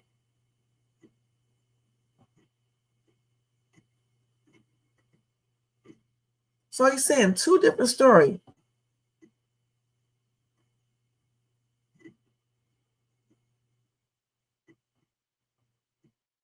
And the police report does not say that as well. It's like 50,000 damn stories. I'm telling you straight up. Okay. 50,000 stories from the witnesses.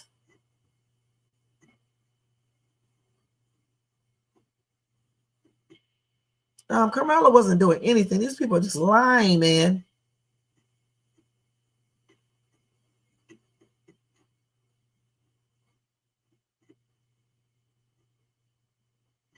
I can go right to that police report right here, and I'm gonna tell you again, it doesn't say that. So yeah, right. Carmelo was minding his business. All right. He was on his phone or whatever he was doing. He was minding his business. Those boys started talking to him. Trust me when I say this. That's why Carmelo said, make me move. That's why he said that. So that's reckless talking to them, because he said that like that. So who are they? I mean, who are they? They're just kids like he. He can say that if he wants to. The thing that should have been done when he said that, instead of them trying to, go up against him, they should have went over there and told the coach, so the coach can handle that.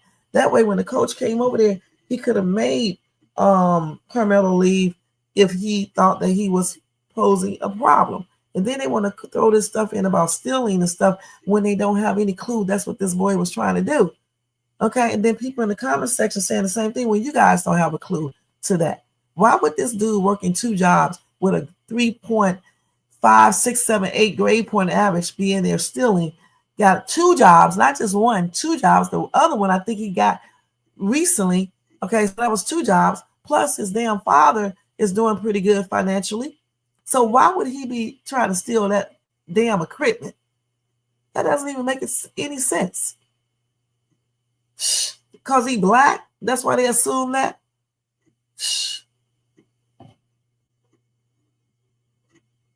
And then somebody said Carmelo was somewhere he wasn't supposed to be. So what?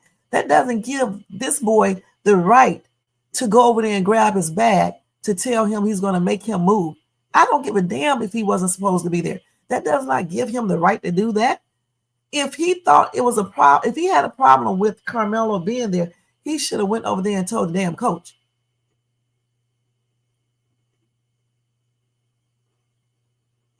See, look at this. Somebody said the same thing I just said. So I'm going to keep on saying this. The fact that if he was doing something wrong, why weren't the authorities brought into the situation so they could have handled it, not a teenager with issues? That's crazy. Kids don't need a handle of the kids, crazy little people. They should have went and told the grown-ups. And for you guys to sit up and talk about, is this person fine? Is this that person fine? Instead of saying that they should have both went to the coach, especially Austin, because Austin is the one that confronted this boy first. I don't believe he blurted out anything. And if he did, it's because they said something to him. Heck yeah, he's going to talk reckless if you're telling him to move.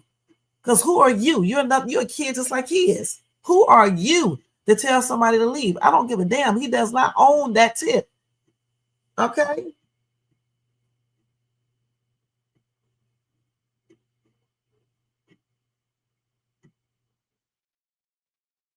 And let me tell you something. If this boy probably was having grief, obviously, but he's not going to forget those main points, okay?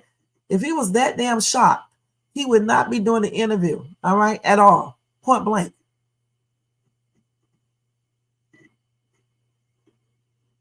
And so he took his backpack. So how did he get his backpack back? So that means that they was tussling some kind of way in order for him to get his backpack back, to go inside that backpack and take out the knife and stab him. They were fighting.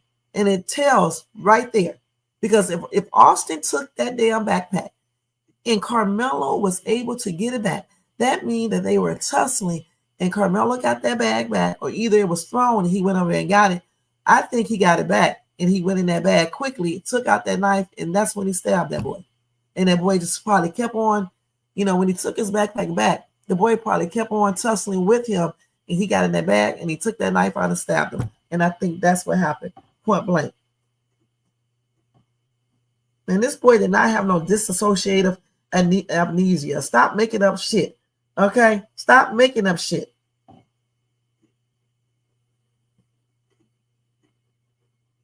Because when he get on that witness stand and they cross-examine this kid, if they do, they're going to tear his ass up not being consistent. All right? Point blank. And plus, I don't know if they can use these videos in court, but even if they hear it themselves, they're going to know what he said the first 2 times. Okay? Please.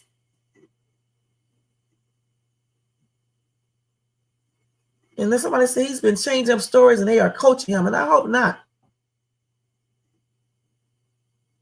And somebody said the same thing I said, regardless whose tent he is in, you have no right to touch him, regardless what he was saying. And everyone making it about race. So yes, I'm standing on the black side, which he was right to defend. For me, it's not a black and white issue. It's this right here. Just like I said before. I don't believe that this boy just blurted out something in the first place. The boy, Austin brother, already told on himself. Okay. But let's just say he did. If he did, it's because they said something to him. All right. They had a problem with him sitting underneath that tent because it was for the girls or whatever the shit. And, obviously their egos, their hormones, their whatever, both of them being leads or whatever.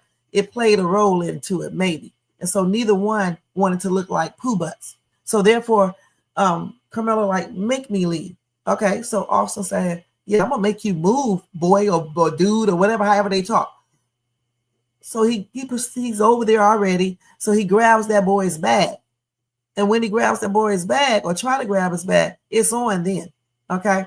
He probably already threatened to hit him. I don't know if he hit him before that or what, but I guarantee you it was some hidden punches there, some tussling going on, because there's no way he took his bag and then Carmelo was able to get it back.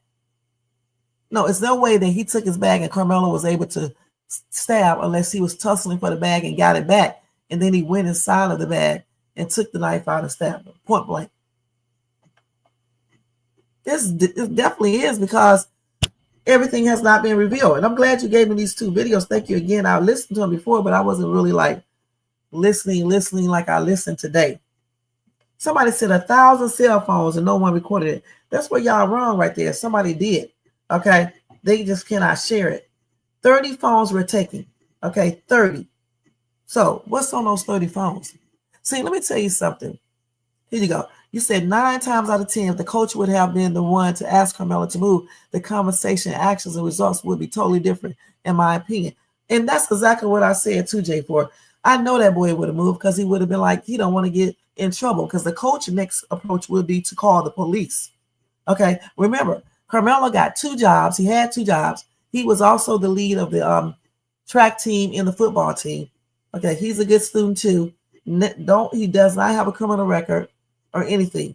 Okay, he had a little altercation in school in February, but they did not release exactly what happened, and we did not see no indication of him having a knife or anything. These are rumors online that are not supported by factual information. The information that I'm giving is actually can be proven by factual information. Okay, period.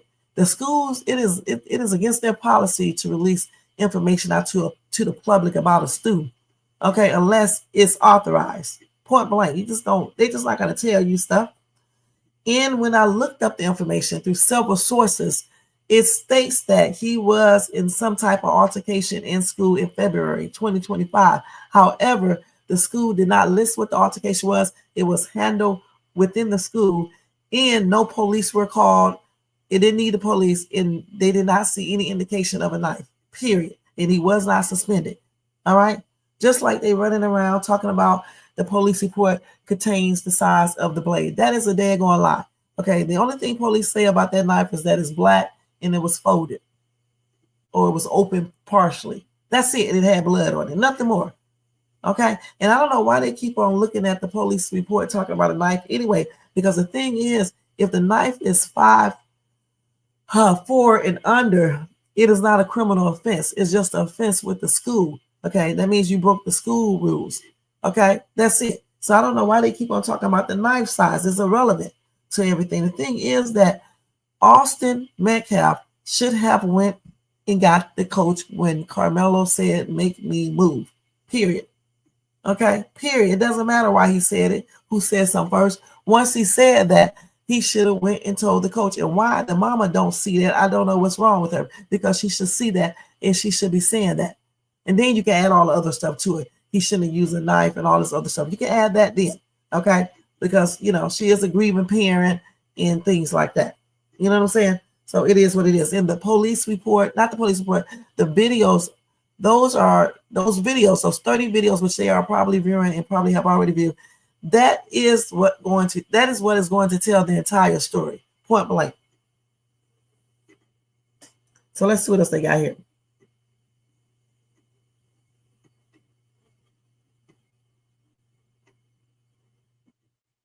Somebody said, look at Hunter's eyes. Who is he looking at? I don't know. Probably it's one of his families or whatever the case is. And then this idiot talking about premeditated. Somebody said, get out of here. That child is lying about something. 2 different stories, right? Premeditated. Do y'all know what premeditated means? I told you guys about talking stupid, okay? Premeditated means that you plan something. Good and there going where this kid did not plan any damn thing because he didn't know Austin was going to come over there and do all of that. Okay? Period. He had a knife with him because he probably wanted one for protection. You don't know what's going on in his life where he seemed like he needed one, or somebody could have threatened him or anything. You don't know.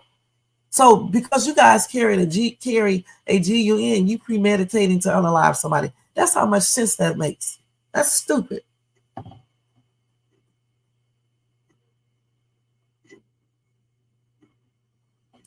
This story is crazy as hell. Okay, it's crazy. The whole thing is crazy. And they said, how did he try to handle the problem? Listen, the way he could have handled the problem is not by going over there, approaching this guy and trying to start a fight. The way you handle a problem is to save a man, is that this little boy should have went over there and handled the problem by telling the damn coach point blank.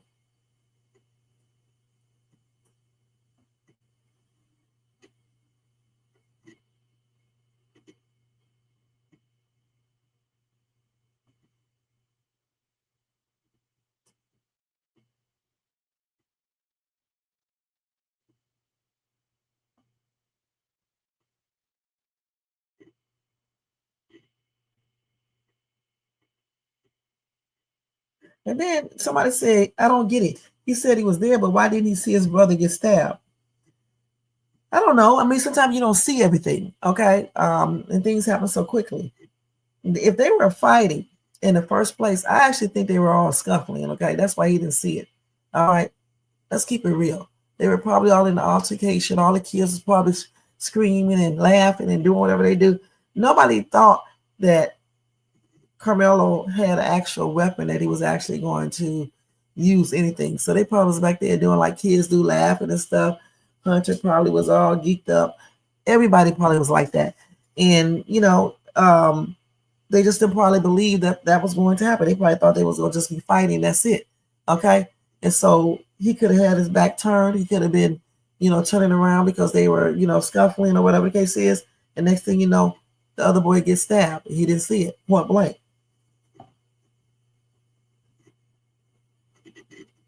Somebody said the story don't make sense. We were walking back and put up a tent and the kid was already in the tent. Notice how did he get a poker from his backpack if Austin grabbed it from him? That's what I'm saying. Listen, y'all can't be slow, okay? You know, getting down well, if Austin grabbed the backpack, okay, that means that they was tussling somewhere in between there, you know, clearly because Anthony got the backpack back somehow, or Anthony got it. He just got it back because there's no way he could have got his knife out of there unless he got the backpack back. So they had to be tussling over the backpack, which Anthony had every right to, because you don't take somebody's stuff. That right there is called stealing. Okay, when they want to talk about somebody doing some stealing. Okay, that right there is stealing. You don't take other people's property. All right.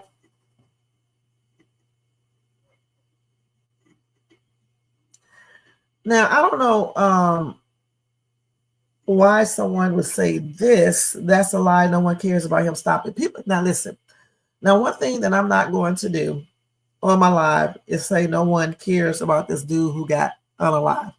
We care about all kids. You know, I cover so many kids stories where kids get unalive, you know, all types of stuff. And I care about all kids. I'm not going to say no one cares that this boy lost his life.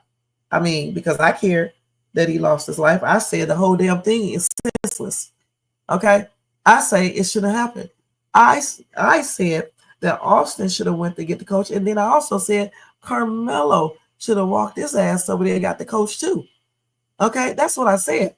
So, I mean, the boy did change the story. Okay? He did lie. But I wouldn't say no one cares about Austin, because some people do care about him. He's a kid. See, what y'all keep on forgetting is that both of these boys are kids, okay? Austin is a kid. He was a kid. Carmelo is a kid, okay? It's just something that got out of hand, okay? And if the right things would have been done, because the right things were not done, this wouldn't have happened, okay? Let me state this again. When Carmelo said, make me move after Austin told him to move, that is when Austin and his brother should have walked over there to the coach to get the coaches, all right? Then let's say Austin didn't do that, okay? So when they asked him, do he go to the school, he need to leave? So then Carmelo had the chance to get his ass up and walk over there to the coach. Okay, unless they was up on him. If they was up on him already and touching him, he wouldn't have a chance to do that. But just say if they weren't, they were just talking. So Carmelo had the opportunity to walk to the coaches to ask, can he stay there? Point blank. It's just that simple.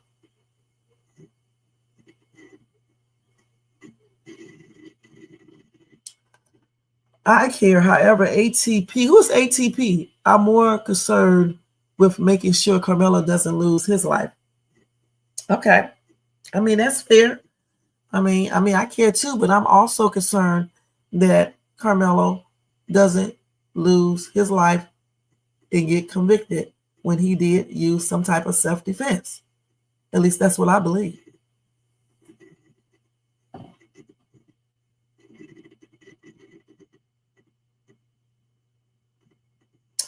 So some weirdo said, charge Carmelo with verbal assault. First of all, you got to have proof. Okay, that's the first thing. And verbal assault does not make someone get up and start grabbing your damn bag. Okay, verbal assault, that's not assault because somebody says, make me move. Okay, first of all, like I said before, once what's the boy name?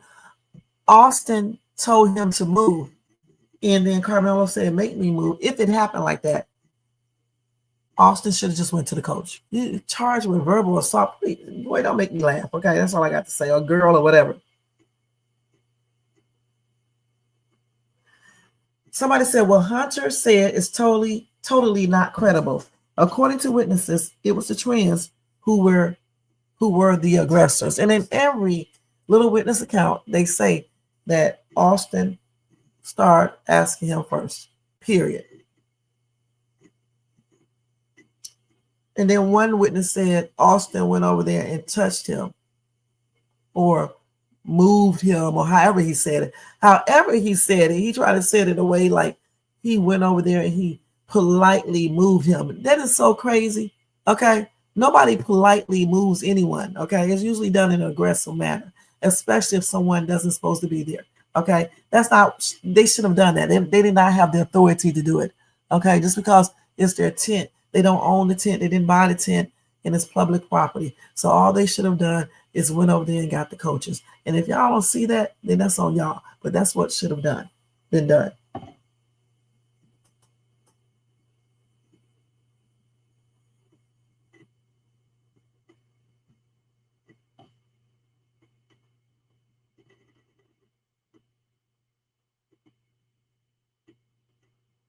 Somebody said, I don't believe he or his father is receiving any threats. They're talking about Austin, brother Hunter. And they believe that they are doing this to force racial tension, throwing rocks and hiding hands. I don't know if they are receiving threats or not. Okay, because I'm not at their house. All right. I don't see why they would be receiving threats or anything, but then again, it could be. I don't know for sure. I'm not there. Okay. And then somebody else said, who the F cares? I don't know why people go to these comment sections and write these messages. Why even comment if you don't care?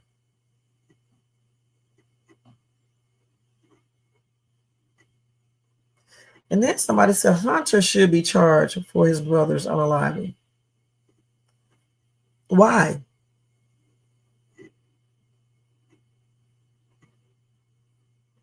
And then somebody said he's lying through his teeth. Just listen to all the interviews. I agree. He's lying here for sure. He said two different things. Oh, man. And then somebody said, good. He should be receiving those threats. Okay. And they're talking about Hunter. Okay. So the thing is, I don't agree with the threats. Okay, you guys, that's just plainly ridiculous because you're making the situation worse. Okay. The thing is, grown people, we need to realize two things. That when Austin approached Carmelo and told him he does not, ask him, do he go to that school and you need to leave or whatever he said. At that particular time, when Carmelo said he wasn't going to leave, that's when Austin should have went over there to the coaches to have them, come over there and assist with the situation. Also, if Austin did not do that, if Carmelo had the opportunity to, once they were confronting him, Carmelo could have just got up and said, okay, and went over there and asked the coaches himself, could he stay? Okay, point blank. That's all that needed to happen. Period. Anything else is irrelevant because this shit shouldn't have happened. Period. Grown-ups, you're not kids. All right. So handle this like a grown-up. This is exactly why some of these kids are going out here unaliving each other and doing stuff like we just saw. Okay, because parents are talking silly. Okay, that's on everything. It's just that simple. That should have happened. That would have shown responsibility. That would have shown maturity. That would have shown so much if they just would have handled that the way that I just said, point blank. Nothing else needs to be said about this. Okay, when the court case, first of all, the grand jury, right, Jermaine, the grand jury has to decide on if they are going to do anything further. All right. Let me see. Hold on for a minute.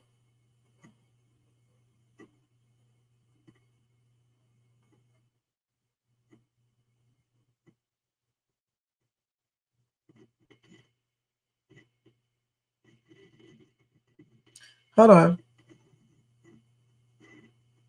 I'm looking up something real quick.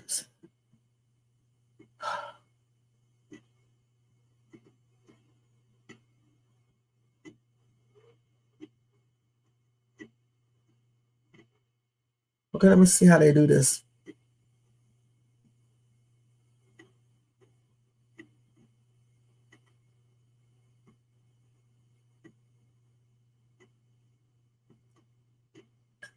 Let's see. I don't know if this is correct. Okay, let's see.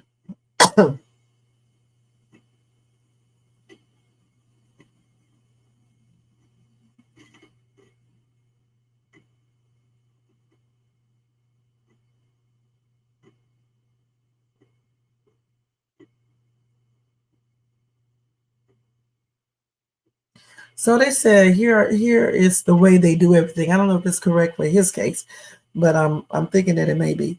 I don't know for sure though. They said you file the charges, okay? So after a person get arrested, law enforcement officers prepare a report detailing the incident and the evidence they have. Then the prosecutor then reviews this report and other evidence to decide whether to file formal charges. Okay. Then number 2, the complaint or indictment. The prosecutor files a complaint or indictment in court, formally outlining the charges against the defendant. Then they have an arraignment. The defendant is then summoned to court for an arraignment where they are formally informed of the charges and advised of their rights. Then number 4, legal representation. The defendant will be offered legal counsel if they cannot afford a lawyer. Then a plea is number 5. At the arraignment, the defendant may enter a plea of guilty or not guilty. Then number 6, pretrial activities. If the defendant pleads not guilty, the case will proceed with pretrial activities such as discovery and possible preliminary hearings in felony cases. Number 7, if the case proceeds to trial, the defendant would have a right to a jury trial where the prosecution must prove the defendant's guilt beyond a reasonable doubt. And then number 8 is sentencing. If the defendant is found guilty or pleads guilty, the judge will determine the sentence. So I guess it has to go through all of those processes, in order to the process that I went through to go to trial. And once the trial is, ordered, everything that they go through. So if the case is not filed, let's see, this is in California, let's see in Texas. If let's see, that's in California, let me see in Texas. Let me see what the grand jury does. Okay, hold on.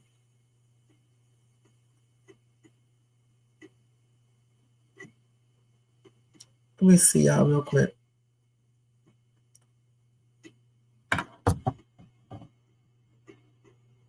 Okay, so yeah, he has to go. I guess they have to do that. The grand jury's primary function is to determine if there is enough evidence to support a formal criminal charge known as an indictment. Okay, this essentially acts as a gatekeeper. So we already covered that. They already talked about that. Deciding whether a case should proceed to trial.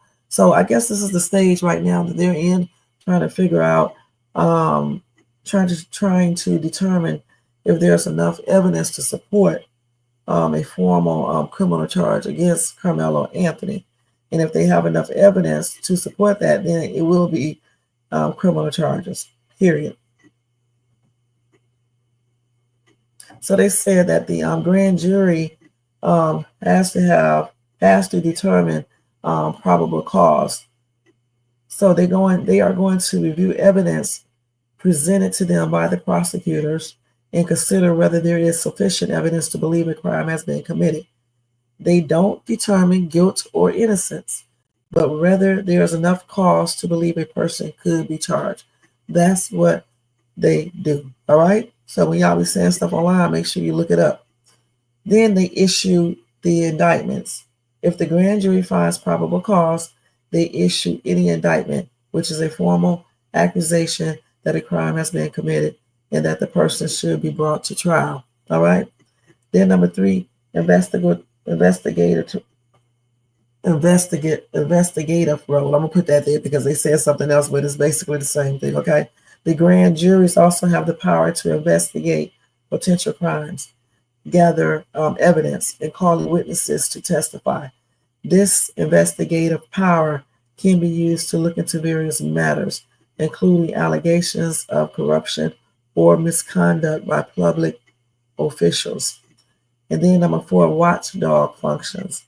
But this only applies to California. They said the California grand juries also have a watchdog function, investigating and reporting on the operations of local government to ensure accountability and effectiveness. Okay.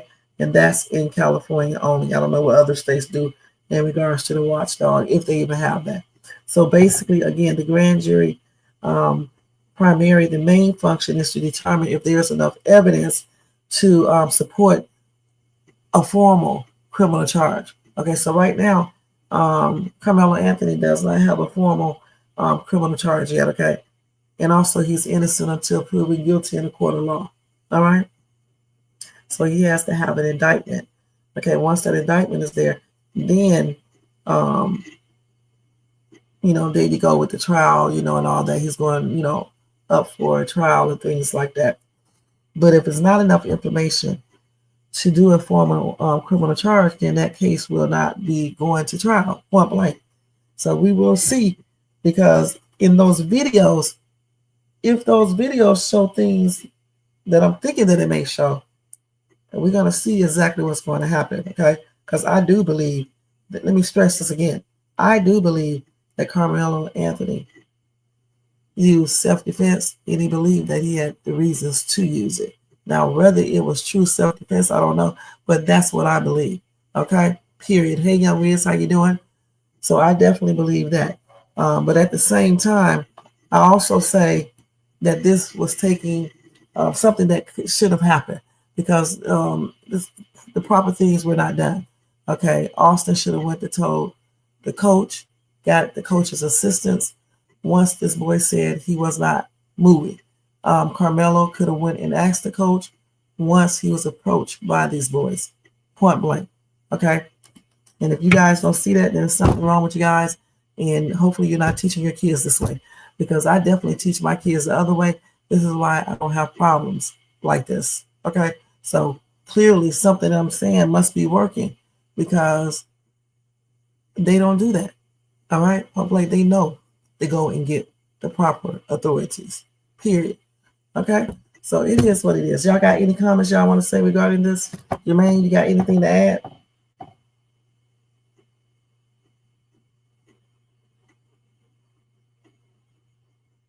Let me see. Usually they said a case can go to the grand jury.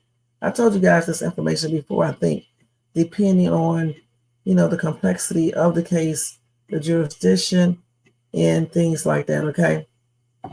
They say it can take from a few days to several months, or even longer in complex cases.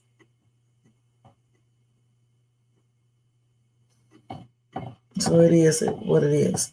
And then, again, since y'all want to say premeditated, let's look that up again. What is premeditation? Here's the definition of premeditation: the action of planning something, especially a crime, beforehand. So again, premeditation is planning something, especially a crime, before. Not planning a crime. Listen, the thing about it has to be planned. Okay, point blank. Okay, especially beforehand. I mean, sometimes you can plan stuff right then and there, but basically beforehand. We know that Carmelo did not plan this because he did not know this boy was going to be there. He did not know that this boy was going to do this. He did not know, point blank. So for you guys to say this premeditated, either you don't know what the word premeditation means, or you're trying to paint a certain narrative, or you know that it wasn't premeditated and you're playing games, point blank. All right. And then self-defense. Define self-defense. Here's the definition of self-defense: the defense of one's person or interests, especially through the use of physical force, which is permitted in certain cases as an answer to a charge of violent crime. So what does the defense of one's person or interest mean? Okay, let's ask this.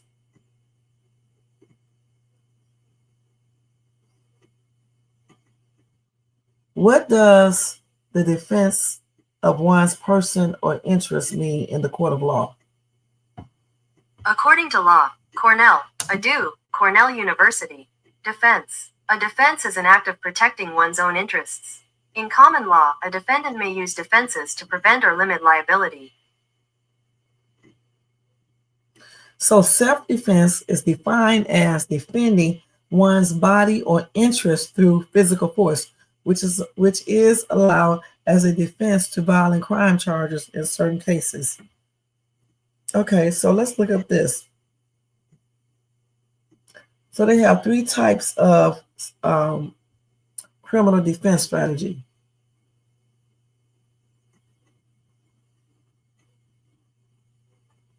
They don't tell us the definition of all of these.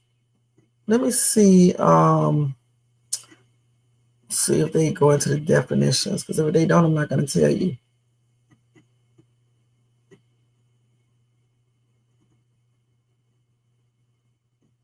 They have different type of defenses too here, guys. Okay.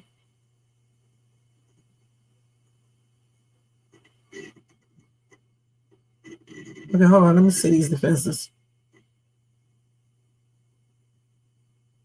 Okay, this is for lawyers, okay? So I'm not even going to tell you guys about this because you're probably going to get confused and stuff. It's 3 types of criminal defense strategies, those, okay? But we don't need to know that, okay?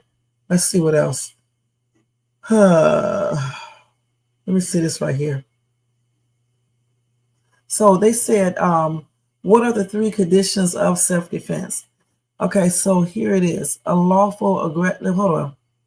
So here they say to successfully claim self-defense, the following essential requisites must be present.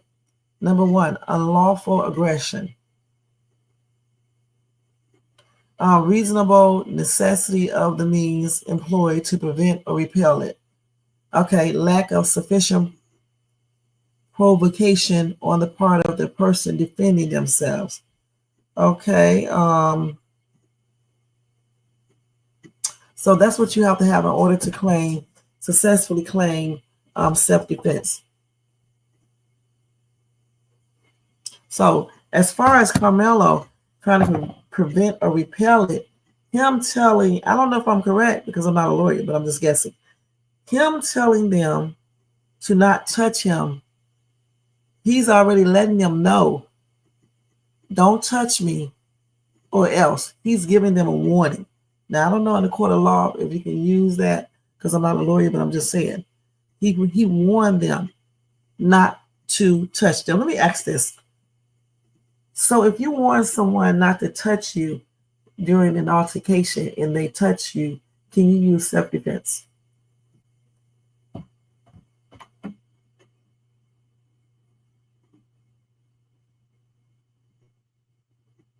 So they said, of course, this varies by state, but in general, you can use reasonable force to defend yourself if you reasonably believe you are in imminent in imminent danger or harm. This includes situations where someone touches you. You hear this? During an altercation, even if you told them not to. However, the key is whether you believe that you were in danger and your response were reasonable under the circumstances. Okay? So that's why I said we cannot say 100% because we don't know what this kid felt. We don't know what he felt, if he felt that his life was in danger. Okay? We don't know. We don't know what Austin them did either. Okay? Because I'm pretty sure they did something. You grabbing people's bags and shit, taking it. It's plain ridiculous. And this is something else too. You must have a reasonable belief that you were in imminent danger of being harmed. This means the threat of harm was immediate, not something that might happen in the future. So everything there happened right there on the spot. That's why a lot of times when people do stuff later on, they can't claim self-defense. Okay? The law doesn't require you to wait until you have actually been harmed to act in self-defense. If you reasonably believe an attack is about to happen, you can take steps to protect yourself. Okay? So when you guys were out here saying, oh, he should have waited around, he should have did this, you don't know what you're talking about. Okay? The law does not require you to wait around if you feel like you are being harmed in a way that it can be very, very dangerous to you. He didn't know what these boys were going to do to him. You can unalive people with your hands, okay? Certainly if more than one do it, even if one do it, okay? So I'm pretty sure he felt like his life was in immediate danger, and that's why he defended himself. And it says you do not have to wait until you have been harmed to act in self-defense.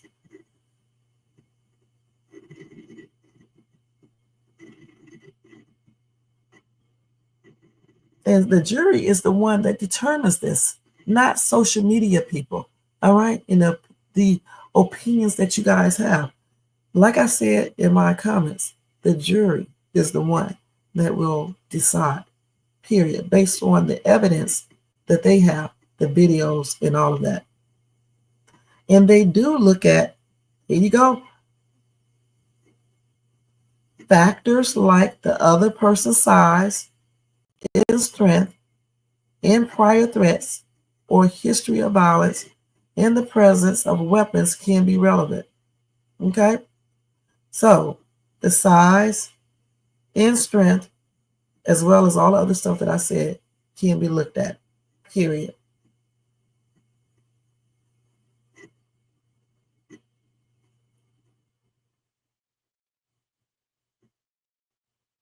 And right here where this dude was talking about the proportion to danger you face, you can't use, what force to respond to a what threat. The thing about it, we don't know if he felt like it was, we don't know if it was that type of threat to him. Because if this boy came up to him and started pounding on him and his brother was there, you just don't know. That's why the jury has to look at the information, okay? And look at it and hear the witnesses' reports, and they have to look at the videos to be able to determine that. We can't determine that because we don't see anything. It'll be very hard for us to determine that. So we don't need to try to.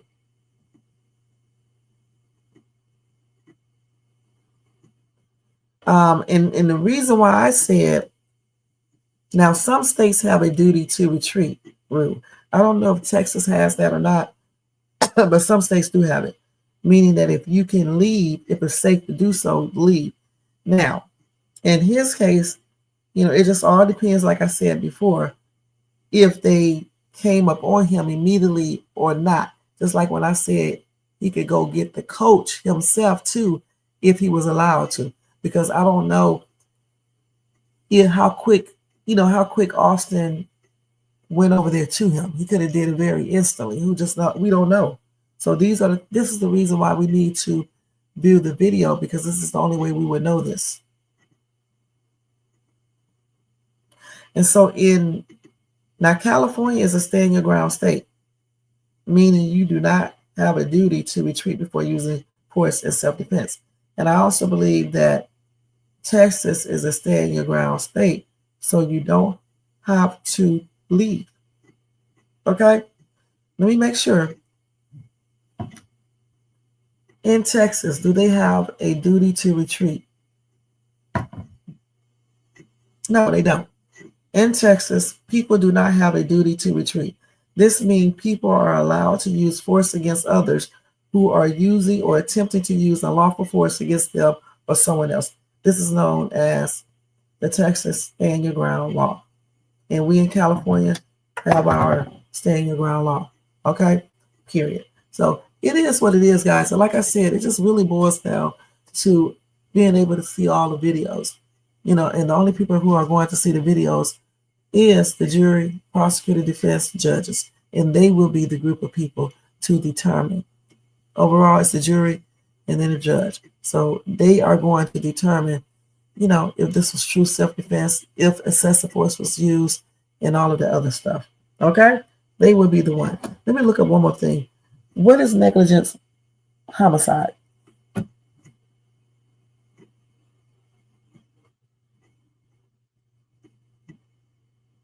So this right here, negligent homicide, is a criminal offense where someone's unaliving results from another person's negligence or careless actions without the intent to unalive.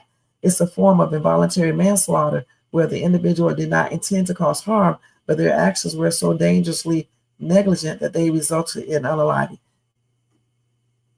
That could be a possibility. I don't know because I'm not a lawyer. I'm just saying because I remember Casey Allison got that charge when he was defending himself as well, and he used the knife. Okay, period. But it is a little difference there with his case because it's a known fact, because we know for sure that there were 4 other boys in that bathroom with him against 2. So that was 5 or 4 boys against 2, and some other things that went into account there. We don't know exactly what happened with Austin and Carmela case, with the situation here, because we haven't seen any videos or anything else. So it's going to be hard for us to say 100% what happened unless we see all of the proof. Okay?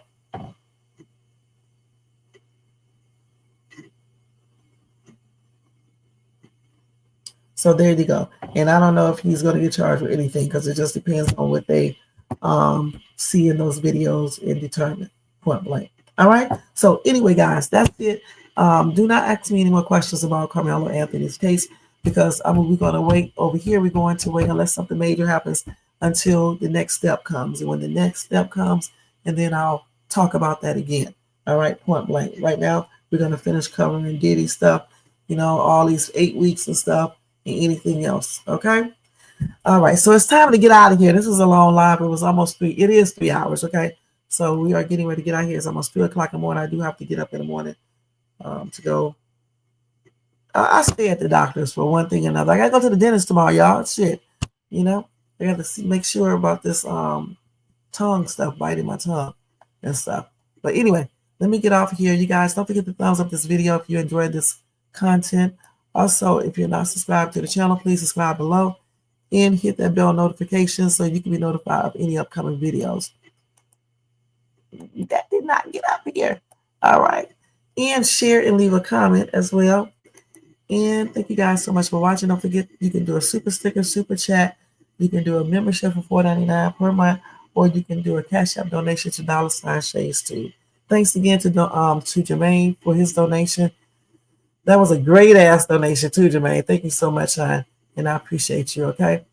And thanks for being here, Jermaine. Thanks to, let's go over to the comments. Thanks to Kim B for being here.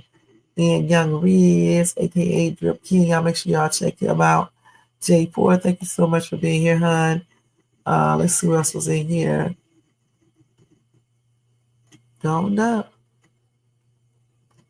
Tony Bands, thank you so much for being here. Like I always, have a good night at work. You too, J4. Have a good night at work. And everybody in the bushes and everybody watches this in the replay. Y'all have a blessed Wednesday, and I'll see y'all later on. And I'm going to do a Country Rain reaction video for tomorrow. So that will be up sometime tomorrow. And I got a top 10 Dollar Tree stuff to put on a YouTube short. So make sure y'all watch that too and watch my short that's up now. All right. Other than that, y'all have a good night. And I'll see you guys in my next live. This is Shades2. And I am out, y'all. Thank you. Let me turn my music back on. Thank you, Jermaine. Porcupine Head, thank you. Let me take all these banners down, you guys. Let's take all this down.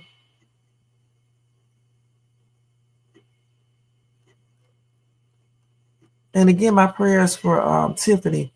You know, I hope she is fine and things, you know, found, you know, and alive, not just found, but alive. And my prayers and blessings are with her family and with her, you know, and like I said, hopefully she is found. This is the girl I'm talking about, okay? All right, y'all, let me go ahead and change this.